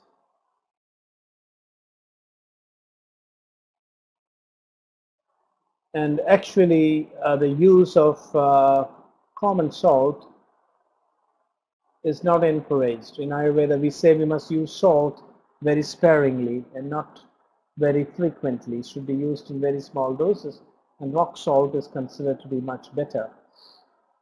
Rock salt is said to not aggravate pitta. Do you use rock salt in your place?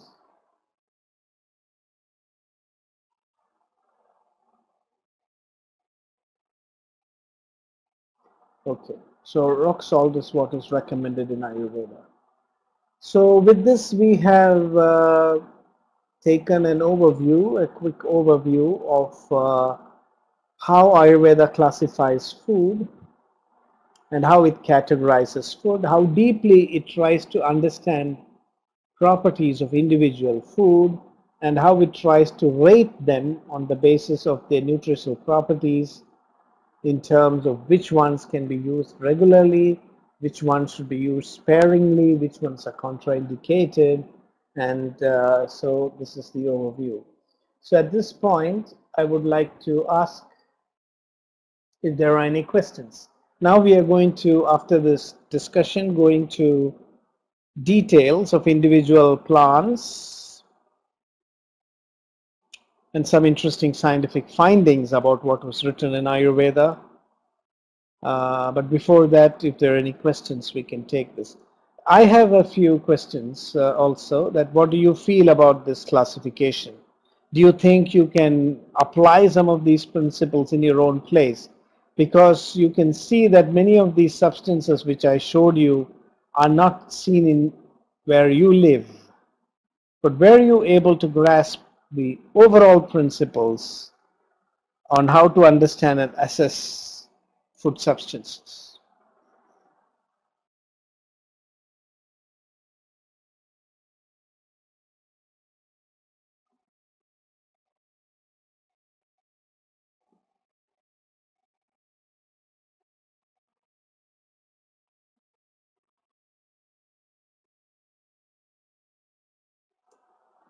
So if there are no questions and no comments, then we will continue.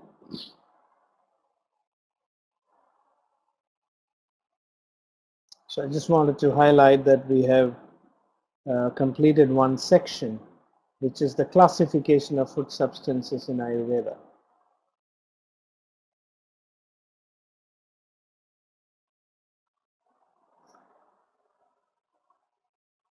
Yes, and that's an exercise that needs to be done. And in this webinar, I could only give a general overview. As I told you, the study of nutrition and diet in Ayurveda is itself a very elaborate field.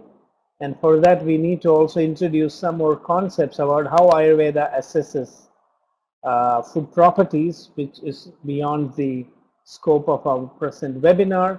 But I hope what we discuss will help to give a framework, and that you can also start classifying the foods that you're using in your place in this framework, and then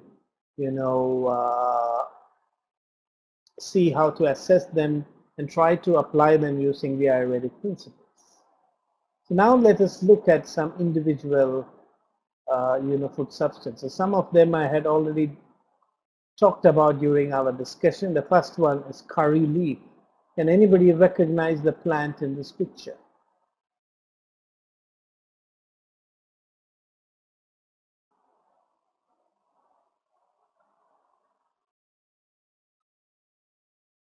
Yeah, I was just asking whether you have seen this plant. This is a plant which is used in Indian cooking. It is said to be a very good facilitator of digestion. It can prevent the formation of worms in the stomach. So usually this is added to spice up the food after the cooking, just before the dishes are removed from the stove. We add this substance. So this is a very interesting aspect of Indian diet, that a lot of substances which we discussed are added to balance the food that you eat. So when we use a lot of oil or fat or substances that can later clog the channels in the body, then the curry leaf is added. So it has been demonstrated through several studies that adding curry leaf can actually prevent cholesterol from building up in the body channels. It cleanses the body channels. And okay, the curry powder. Okay, this is the plant actually. I am sorry that we are having to discuss with most of the examples that are relevant to India. The reason is that the materials that we are having available are all related to plants described in the old texts. So maybe in the future we will have also plants from other parts of the country and we can discuss about them. But for the time being, we have to stick with these examples. So these pictures are there. You can try to use them to identify. This is called curry leaf. And then we have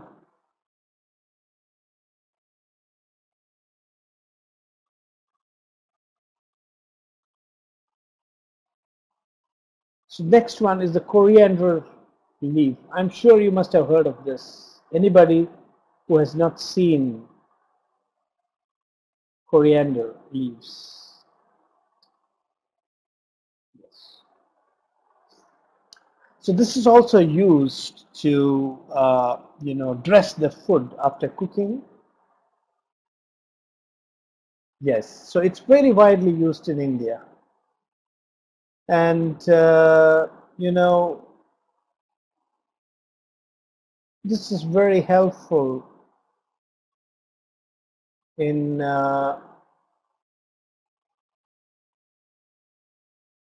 preventing food poisoning. So there's a chemical in this plant called dodecanol, which has been found to be effective in killing salmonella. And they have compared this with gentamicin. So if you use coriander leaf, then it's a very good prevention for uh, food poisoning. So this is the reason why in India, especially street foods are all dressed with coriander leaves. Plus coriander leaves are very good for pitta, it pacifies pitta. And the juice of the coriander leaf is very good for hot eyes, for summer, to prevent heating of the eyes.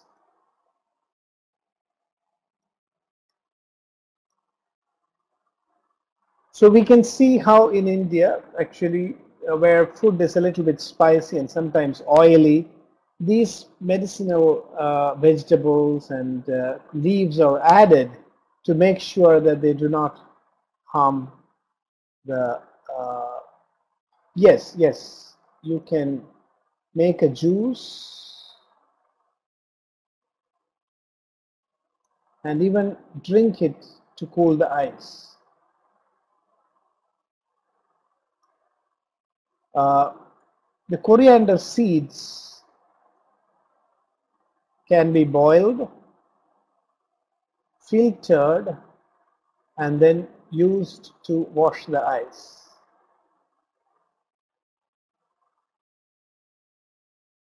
It cools the eyes and it reduces the redness of the eyes, and it's very helpful in summer heat. So in people who drink a lot of alcohol and their eyes get affected, this is very, very effective. So this is a very important part of the Indian kitchen, and these are the kind of studies that have been done. And next we have turmeric, and this I discussed already, but because turmeric is now called the yellow gold, and newer and newer findings are coming. So turmeric has two actions, very well known now and very elaborately being studied. One is against cancer.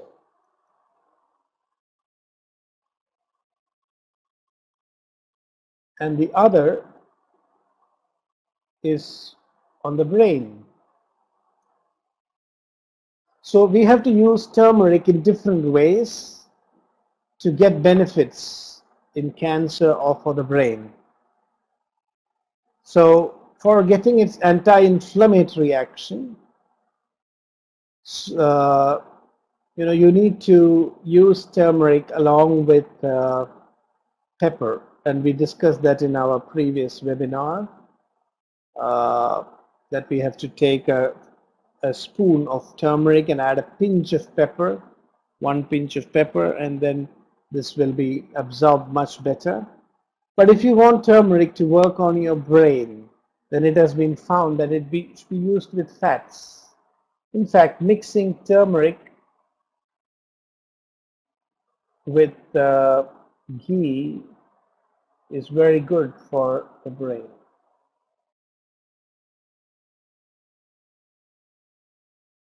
There is an ingredient in turmeric called termiron. So Germans have done this study. Curcumin is good for cancer, and termiron is a good brain tonic. It can help to regenerate the nerves. So we talked about coconut oil and Alzheimer's disease or brain degenerative diseases. But what is important to know is that in Ayurveda, we have considered turmeric and ghee as actually even more effective for brain regeneration. So this is a little bit more about turmeric. And then we have cinnamon. I hope you're all aware of cinnamon.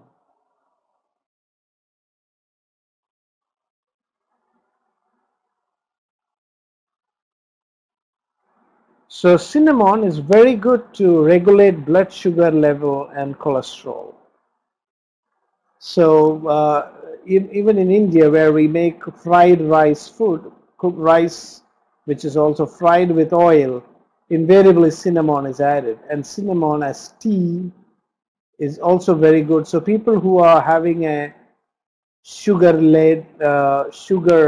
high or fat high diet, they benefit a lot from using cinnamon. And this is now also being finding support from modern scientific studies.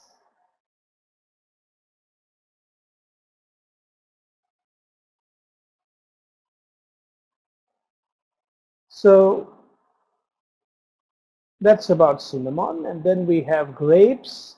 And now I'd like to explain, there will be one or two more slides. There is a chemical in grapes which is called as Resveratrol, and this has been found to prevent aging, actually prevent or slow down aging. And this is why I think in Ayurveda it is considered to be extremely a very good fruit, because one of the goals of Ayurveda itself is to prolong lifespan. The main definition of Ayurveda is to prolong lifespan. So no wonder that Ayurveda considers grapes as a very good fruit, because it helps to promote lifespan. And actually, the skin of grapes is really very important for enhancing for containing this resveratrol.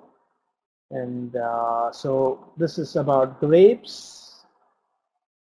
And then we have pepper. Pepper is a medicine which is also a good spice. It reduces cholesterol. And a very important aspect of pepper is that it can enhance the absorption of other foods as well as medicine. So it's used in both food and medicine as a bioavailability enhancer, which means it can, like if you take it along with turmeric, the ingredients in turmeric are better absorbed. If you take it along with certain foods, certain medicines, then the active ingredients of the medicines are better absorbed. So this is a very, very important property of pepper, which Ayurveda puts to advantage. And even modern medicines, it has been found that anti-TB medicines, you can reduce their dosage if you combine it with a little bit of pepper, especially piperine. So this is a master drug in Ayurveda, which is part of both food as well as medicine, but used mainly for bioavailability and also for enhancing digestion and for clearing the channels. So now I want to, in the remaining time, discuss some interesting aspects. We talked about water. I think we started our discussion today with water. Water being such a indispensable requirement for human health and nutrition. Ayurveda has given a lot of importance to purification of water. So in a country like India, where water contamination is a big challenge, hundreds of millions of people are affected by contaminated water. So in India, we had the practice of using copper vessels to store water. And it's only in recent times that research has revealed that using copper vessels can actually destroy the norovirus, which is responsible for creating the stomach flu. So there are a lot of studies which show that storing drinking water in copper pots kills contaminating diarrhogenic bacteria. Silver as well as copper. These were practices in ancient India. So I do not know whether anywhere in the countries that you live in, is there a practice of using copper for water?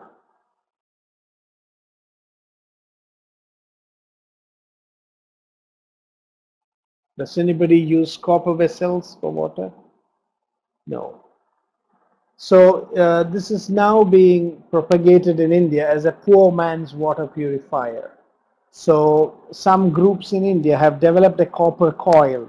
So instead of preserving water inside a copper vessel, you can just dip the copper coil inside the vessel in which you store water, and if you just leave it for some time, and if you do a test, you can find that the water has become pure. Almost 99% of all the harmful bacteria and microbes are actually destroyed. And we may have a fear as to whether using copper vessels can cause copper toxicity. So people have also studied that. They have found that when you use copper vessels, water stored in copper vessels, the amount of copper that enters your body is actually very, very less. It's much, much, much below the recommended limits.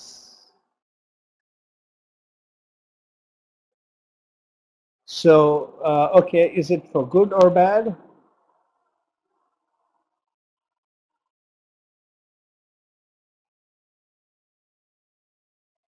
Okay, yes. So in India, it's really very popular. I know of an institute in Bangalore.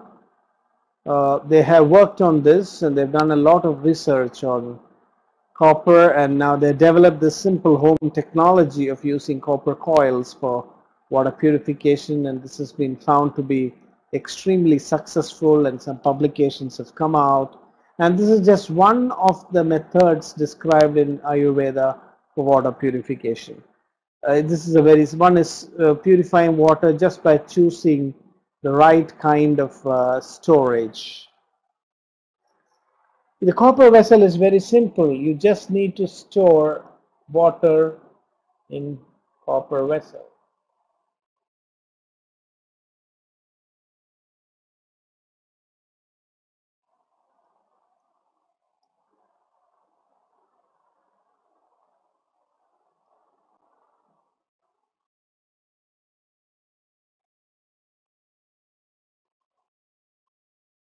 So actually the only limitation here is that yes, you need to keep it for about 8 hours for the effect to be complete. So that's one disadvantage. Today we want instant purified water, but in places where people cannot afford water purifiers, in villages, this has become very popular. So people store the water on the previous night, and then the next day they use it. So if once it's stored for 8 hours in the night, then it can be used for the whole day. So it's just that you have to keep it overnight, and then it becomes really. So if you drink water from copper vessels earlier than 8 hours, then there is no guarantee that all the microbes will be destroyed. So this is about copper vessel and water purification. So now in the remaining time that we have, I'm going to discuss generally about some interesting findings related to Ayurvedic concepts of diet and nutrition. So we will be going in a random manner.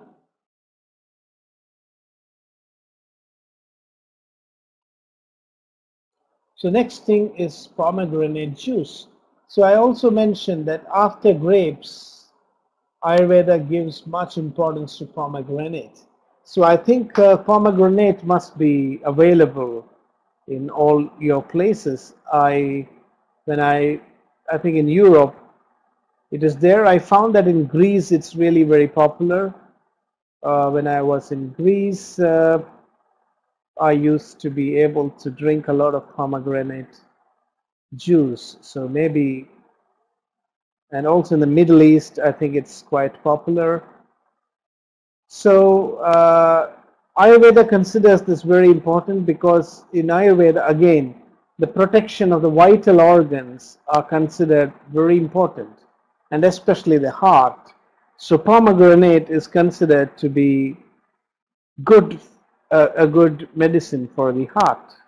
And studies have recently discovered that pomegranate juice not only appears to prevent hardening of the arteries, but it also can reverse progression of this disease.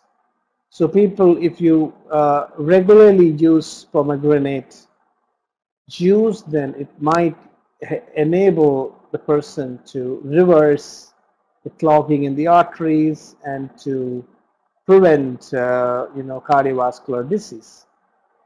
But we are not sure whether this is enough to treat heart disease once it is established.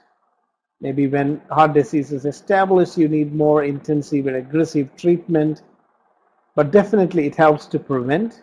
And it can also be a very good supplement for people who are recovering from heart disease. Yes, it's very much possible. These two juices can be combined. And then you have an elixir of sorts, which gives a dual benefit of prolonging longevity and also, protecting the heart. So these are some interesting findings about pomegranate, grapes, and here is the thing. I wanted to actually show the graph. I have discussed this already, but you can see, can you identify, here is turmeric and here is pepper. And here is a little bit of science. I hope it's not too complicated, but it's actually very simple. So you can see that people have worked a lot, different formulations of curcumin. So curcumin standalone extract is the yellow one. So you can see this is the bioavailability of normal curcumin. But if you enhance it with piperine, then the bioavailability goes up to so much. And when you specially formulate it using pharmaceutical methods of processing, then you can see that the bioavailability is enhanced dramatically. So now through scientific studies, the ancient Ayurvedic insights are being, re-established.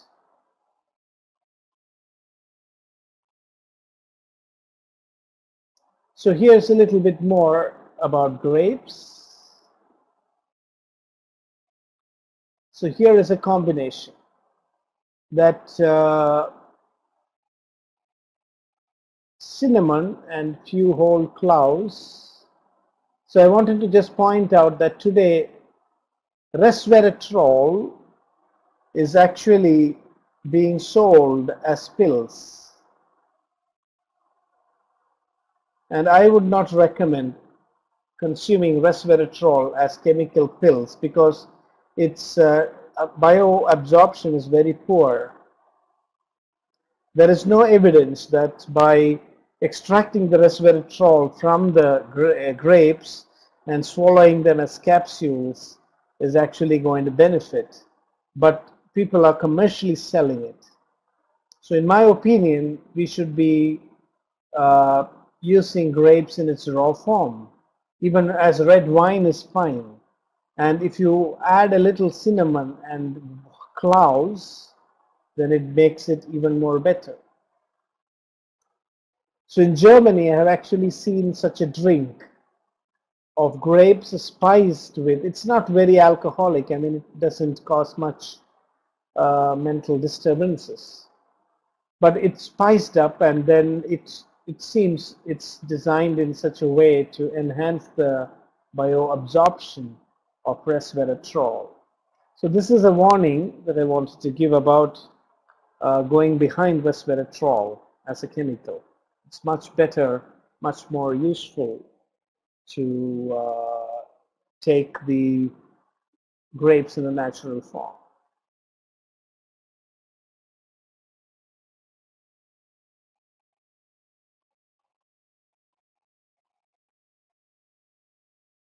So here are certain other things in Ayurveda which are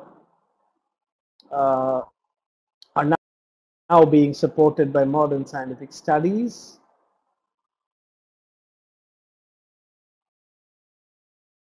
So in Ayurveda, you can see rice is being used for arthritis, for prevention of cancer, immune boosting, and even sunburn. You can see that in India, rice, especially in places where sun is very bright, like the tropical regions, rice is recommended more, and it is believed that it can even help against sunburn. And these are all now beginning to be discovered through modern scientific research. And then we have garlic.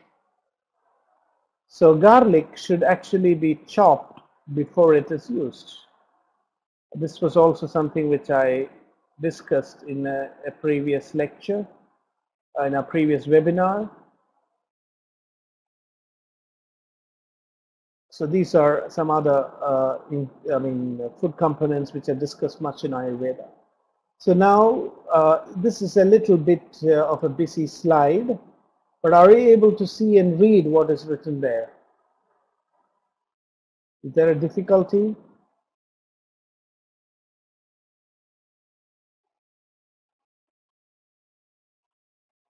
Are you able to read? Okay, so then maybe I will read it out. Is that okay? Maybe I should have spread this across many slides. It's my mistake. So, but I will read it out. So I want to tell that the science behind the vegetables and spices that were promoted by Ayurveda is being described, and this is a summary. So eugenol is a compound that is found in cinnamon, lemon balm, bay leaves, and cloves, and this is also available as an essential oil. So this eugenol is an analgesic and has antiseptic and antibacterial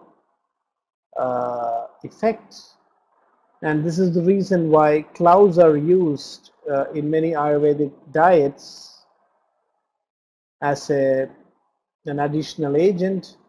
So that's because of eugenol. So what I'm trying to point out here is that from experience we are beginning to come to science, that scientific research has been able to now isolate and identify specific chemical compounds that may explain why these substances were used in specific ways in traditional systems like Ayurveda. We then have another compound called capsaicin, and this is the active compound found in all chili peppers, and this is actually makes peppers very strong. And this has also been researched much, and research has found that this particular ingredient reduces blood clotting, and it can fight cancer, it provides pain relief, reduces inflammation, can control diabetes and promote weight loss. And this is the reason why it's used to spice up foods, and especially in modern India and in certain places of India like Andhra Pradesh, which is now also split into what is called Telangana. Although peppers, chili peppers came from outside India, they were very vastly studied and incorporated into the Indian diet, and they are being used because of these specific medicinal uses. So there's this chemical called capsaicin. And then curcumin, of course, in turmeric, which we discussed quite a bit. So this is the chemical curcumin, and there's also termiron. And in cinnamon, we have actually cinnamaldehyde. This is the chemical compound that gives cinnamon its flavor and aroma. So this is the cinnamaldehyde is supposedly have been found to regulate blood sugar levels. It also has a sedative, mild sedative effect.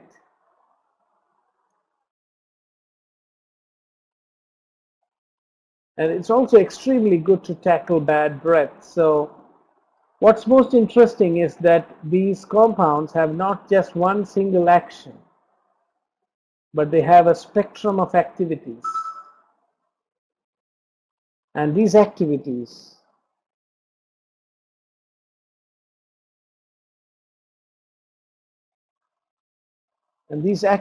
are actually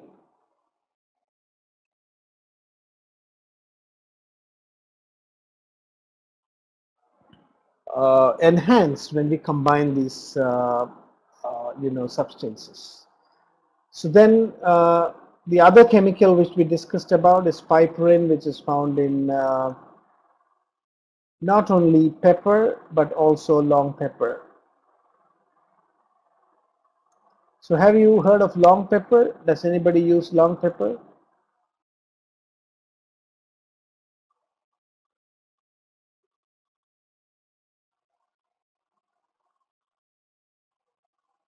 Yeah, so long pepper also has piperine. So, sorry, piperine. So long pepper can also be used to enhance bioavailability. Yes. So this is used to. So do you know what's the difference between long pepper and pepper when we use it?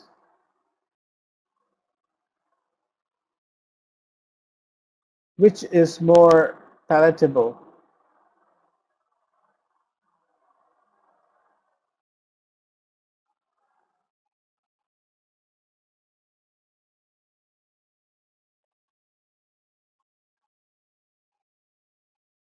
So long pepper and pepper, which can be used as food and which as medicine, and why is a question. So if you have used it, then you will be able to tell. So I can give a clue that long pepper is more beneficial as medicine and as food.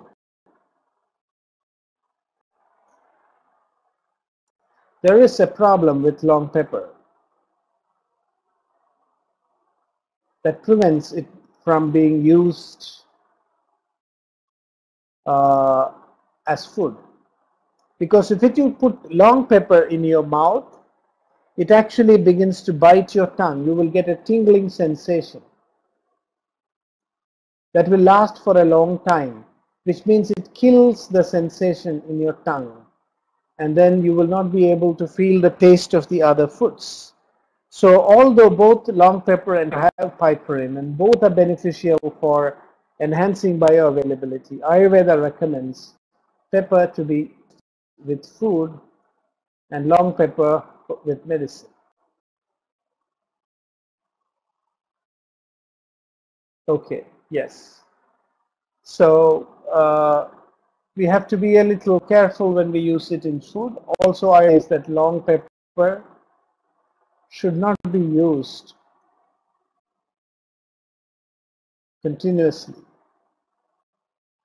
So of almost in India, it's not used at all as food. It's only used as medicine. And then we have in another compound, allyl sulfide. And in garlic, we have some formulations in Ayurveda. Garlic is good for reducing blood pressure. It's good for cholesterol, also good for certain degenerative diseases.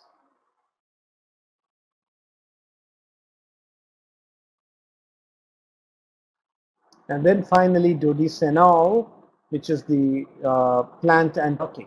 So this is an overview of the vegetables and spices and fruits that are very used in Ayurveda, and how modern science has begun to understand the scientific basis of why these substances are used. Is this?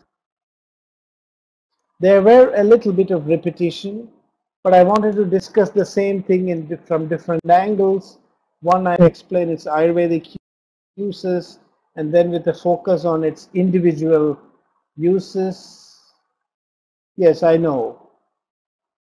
But the only thing is that turmeric is not just turmeric has so many other compounds, including turmeron.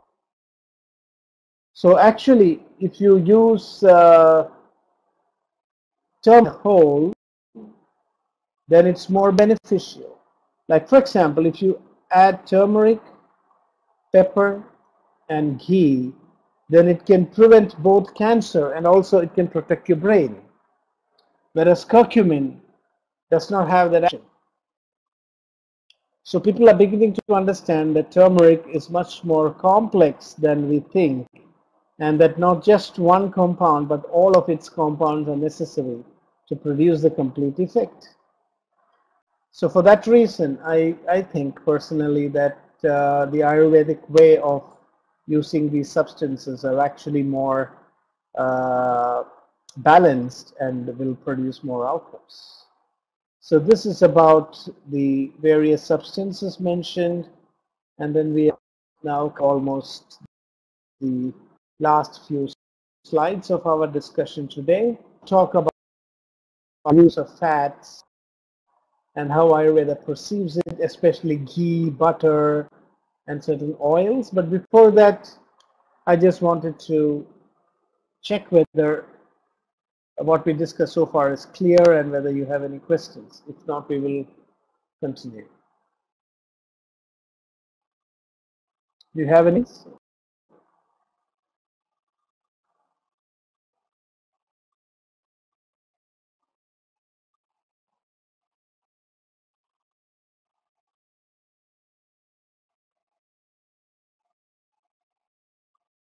Okay. So actually, the brain needs a fat-rich, low-carbohydrate diet, which is not the way we eat today. So brain actually needs cholesterol and saturated fat. This was something which Ayurveda recognized many centuries ago. So ghee is said to be best for the brain in Ayurveda.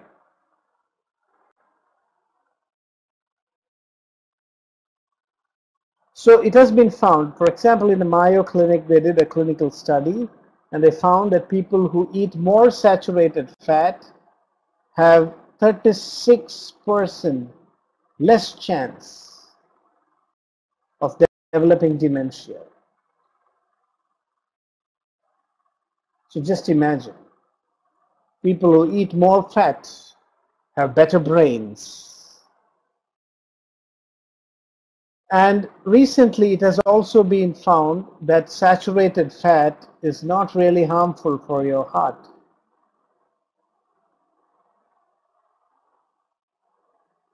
Or in other words, all the damage that we are afraid of that comes to the supposed to come to the heart is you cannot blame saturated fat for that. So what's really interesting in terms of statistics is the brain consists of just 2 to 3% of a total body weight, but 25% of the body's cholesterol is found. And this is the reason why FDA recently came with some warnings saying that if you take too many medicines to reduce cholesterol, then you might suffer memory decline and other cognitive issues. So this is a very important finding, something which Ayurveda has already emphasized, that if you really cut down on your fats, if you reduce your cholesterol too much, there's also accusations that pharmaceutical industries have set up new limits for cholesterol. They've lowered the limit of acceptance of cholesterol to promote the use of anti-cholesterolemic agents. And this is now causing harm. So this is the story that in order to preserve the heart, we are damaging our brains. We have become so much afraid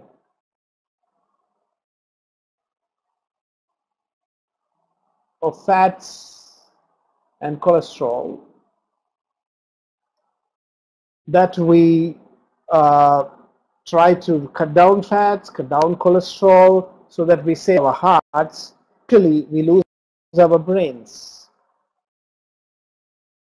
And in fact, we lose both our heart and our brains because modern studies are beginning to understand that avoiding cholesterol or saturated fat is not the whole thing about a healthy heart.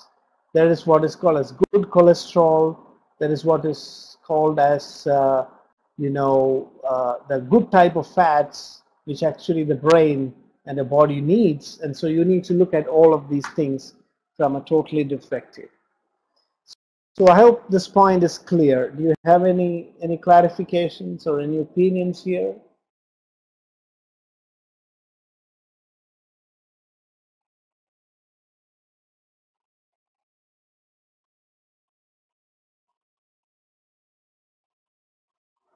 Okay, no. So then I'm going to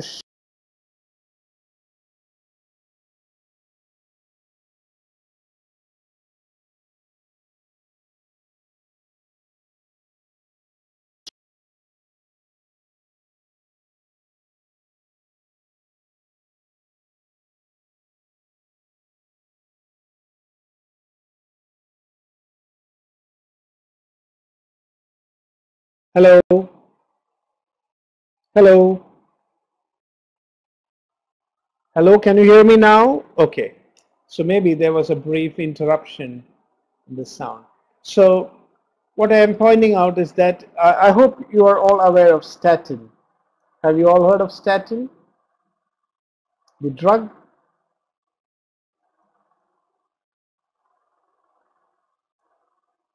Yes. So now FDA has found that too much of use of statin is leading to side effects such as memory loss, forgetfulness, and confusion. Earlier, it was thought that statin basically damages the liver, but now it's been observed that it also affects your brain. And so now the FDA has given an instruction that statin, the containers of containing statin, the labels should include information about some patients experiencing memory loss and confusion.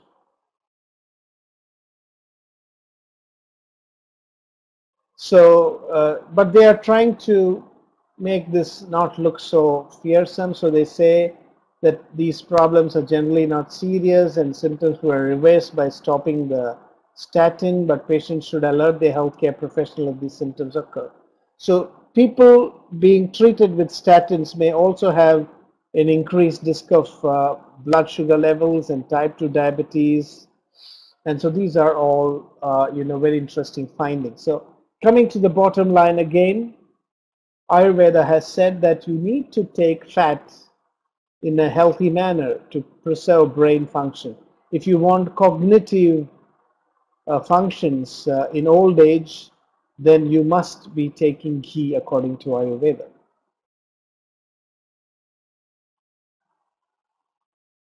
And also it was found, actually, so this is another finding, So this is also a very respectable study published in PubMed and displayed on the National Institutes of Health public access, that better mammary functioning associated with higher total and LDL cholesterol levels. So this is a very interesting finding, that people who had higher cholesterol levels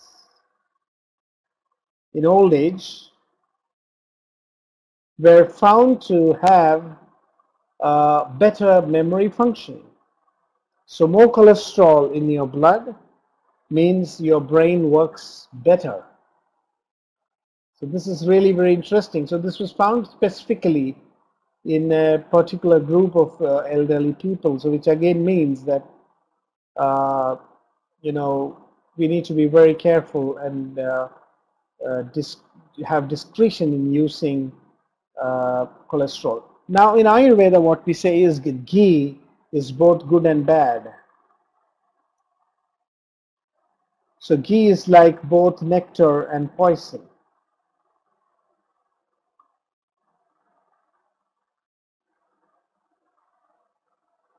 If we use ghee with a good digestive, in a good digestive capacity, it is like nectar. If our digestion and metabolism is affected, if the body is not able to really metabolize ghee, then it can be dangerous. So the bottom line is that if you want to maintain good fat metabolism, then you need to have a very robust digestive system. Your body channels should actually be kept in good condition, and that is why Ayurveda advises panchakarma, or cleansing procedures, once in a year. So once this is done, your digestive system and metabolism becomes robust, and then your body is able to utilize the fat in a much more balanced manner. So these elements are a little bit more on the medical side, which we will discuss in a future webinar. But I wanted to just mention how Ayurveda's take on fats and cholesterol is much more. Ayurveda does not commit that cholesterol is good or bad, and that we need to really find out how it's useful for the body, and then find a safe way of using these substances. Now here is another debate today. Just like cholesterol, we also have strong views on milk being poisonous. Have you heard of this debate? That milk is poison, that milk is not a natural human food, and that we shouldn't be drinking it.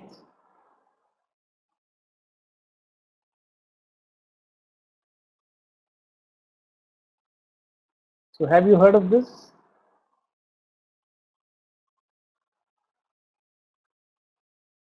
Okay, so you can search the net and find a lot of arguments against milk. So here I want to talk about some interesting findings that, some of the new types of genetically bred cows, modern breeds, give milk which have a specific protein called A1 protein. So there are some milks which have A1 protein. Have you heard of A1 protein? A1 milk protein. Have you heard of this? Okay. So milk has two variants. So some milks have A1 milk protein. So especially the modern breeds of cows produce milk which has A1 protein. And there are the traditional breeds, especially even some of the old breeds in India, because we have created new breeds which produce more milk. And so these older cows have A2 protein, which is very different. And what's really interesting is that the A1 protein produces allergic responses in the human body.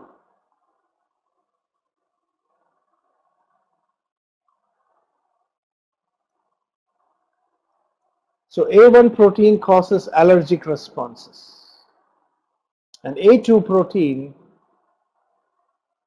is better accepted.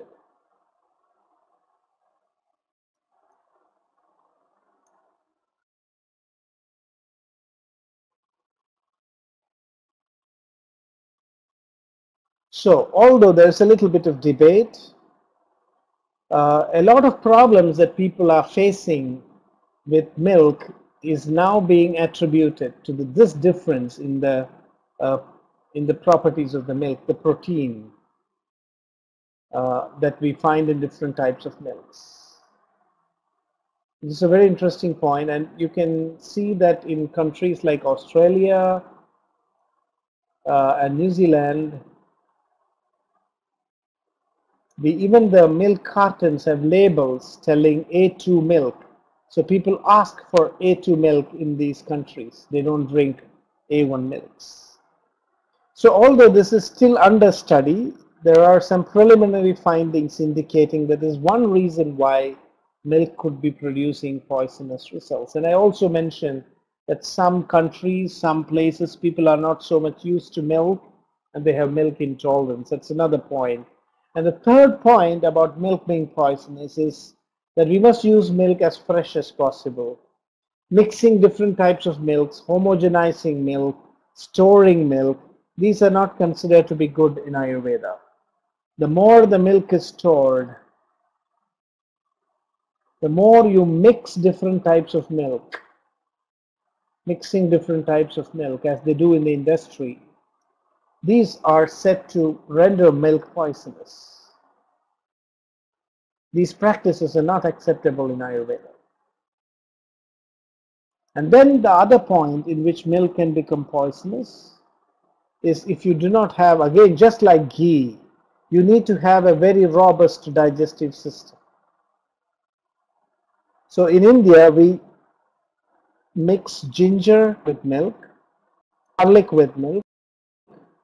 Are these practices prevalent in your place? You can mix garlic with milk, or even ginger with milk, or even turmeric with milk.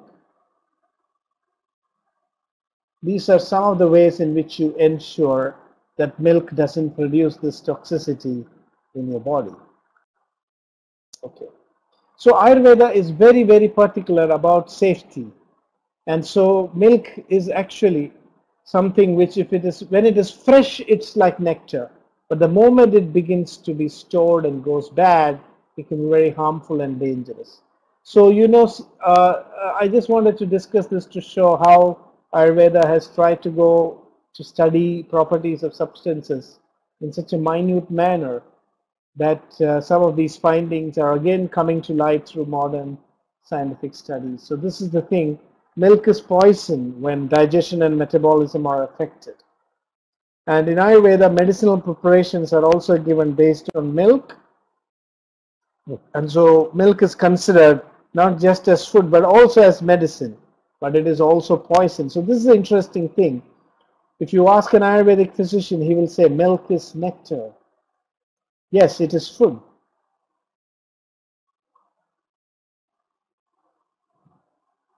And milk, in some circumstances, is also medicine. There are many medicinal preparations in Ayurveda with milk as the base. But finally, also say that if you're not careful, milk can be deadly poison.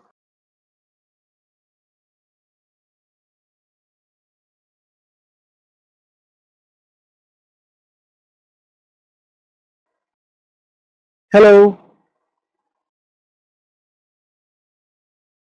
Okay, so I think there was a interruption again. So yeah, should you repeat?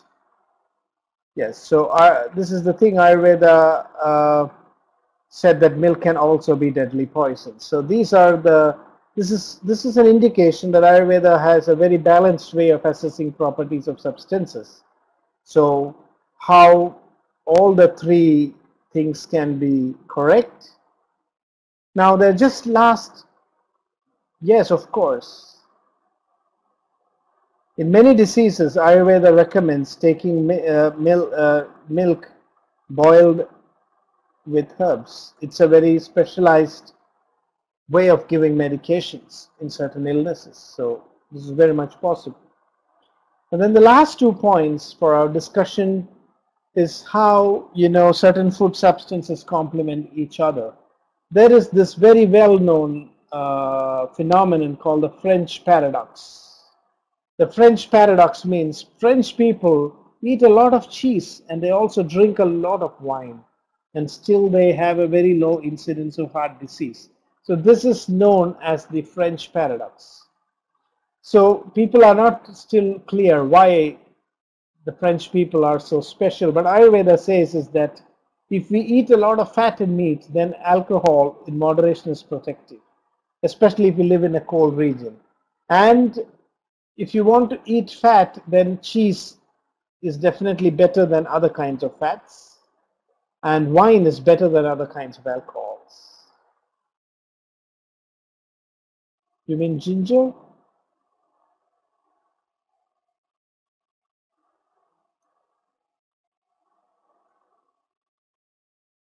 So this is the French paradox. And the last point that I want to discuss today is about coconut oil controversy. So people say that cholesterol, coconut can increase LDL or bad cholesterol because of saturated fat.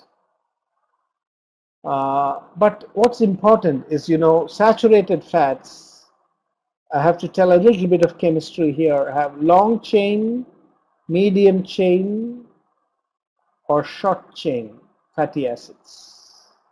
So what's more important is not whether the fat is saturated, but whether the fatty acids are medium chain or long chain. So long chain saturated fats, no, you cannot mix milk with vinegar.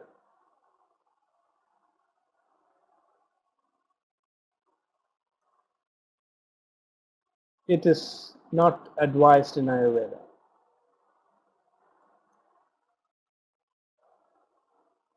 Okay, now coming back to coconut, just 2 points. Ayurveda has mentioned so many centuries ago that coconut is good for the heart. That coconut doesn't build up fat in the body. Today, it is known that because coconut has medium chain fatty acids, this type of fatty acid is not stored in the body. When you eat coconut, the fat is used to burn and release energy. Body doesn't use coconut fat and store it. Rather, the body burns it. So when you eat coconut, it doesn't lead to buildup of fat in your body. The second thing is coconut increases good cholesterol, HDL cholesterol. So this is again a classical example of how, some of the ancient insights of Ayurveda is being rediscovered by modern science. And with that, we come to the end of our webinar today.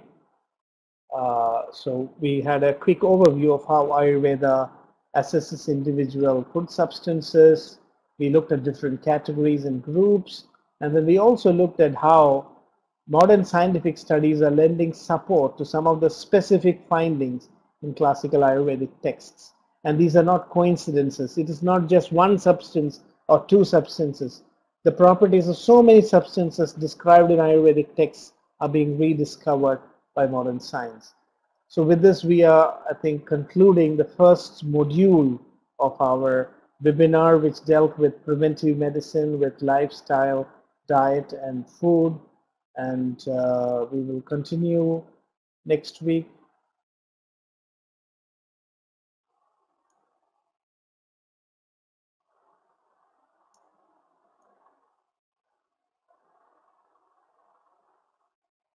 As I said, you can use ghee and coconut oil, but you must follow the healthy lifestyle. Otherwise, these can be harmful. So you need to have an active Ayurveda-based lifestyle. You must do the periodic cleansing, and then you can use ghee and coconut oil. But with a sedentary, modern type of lifestyle, eating junk food, affecting your digestion, if you take ghee and coconut oil, then it can be harmful for your system. So then that's it.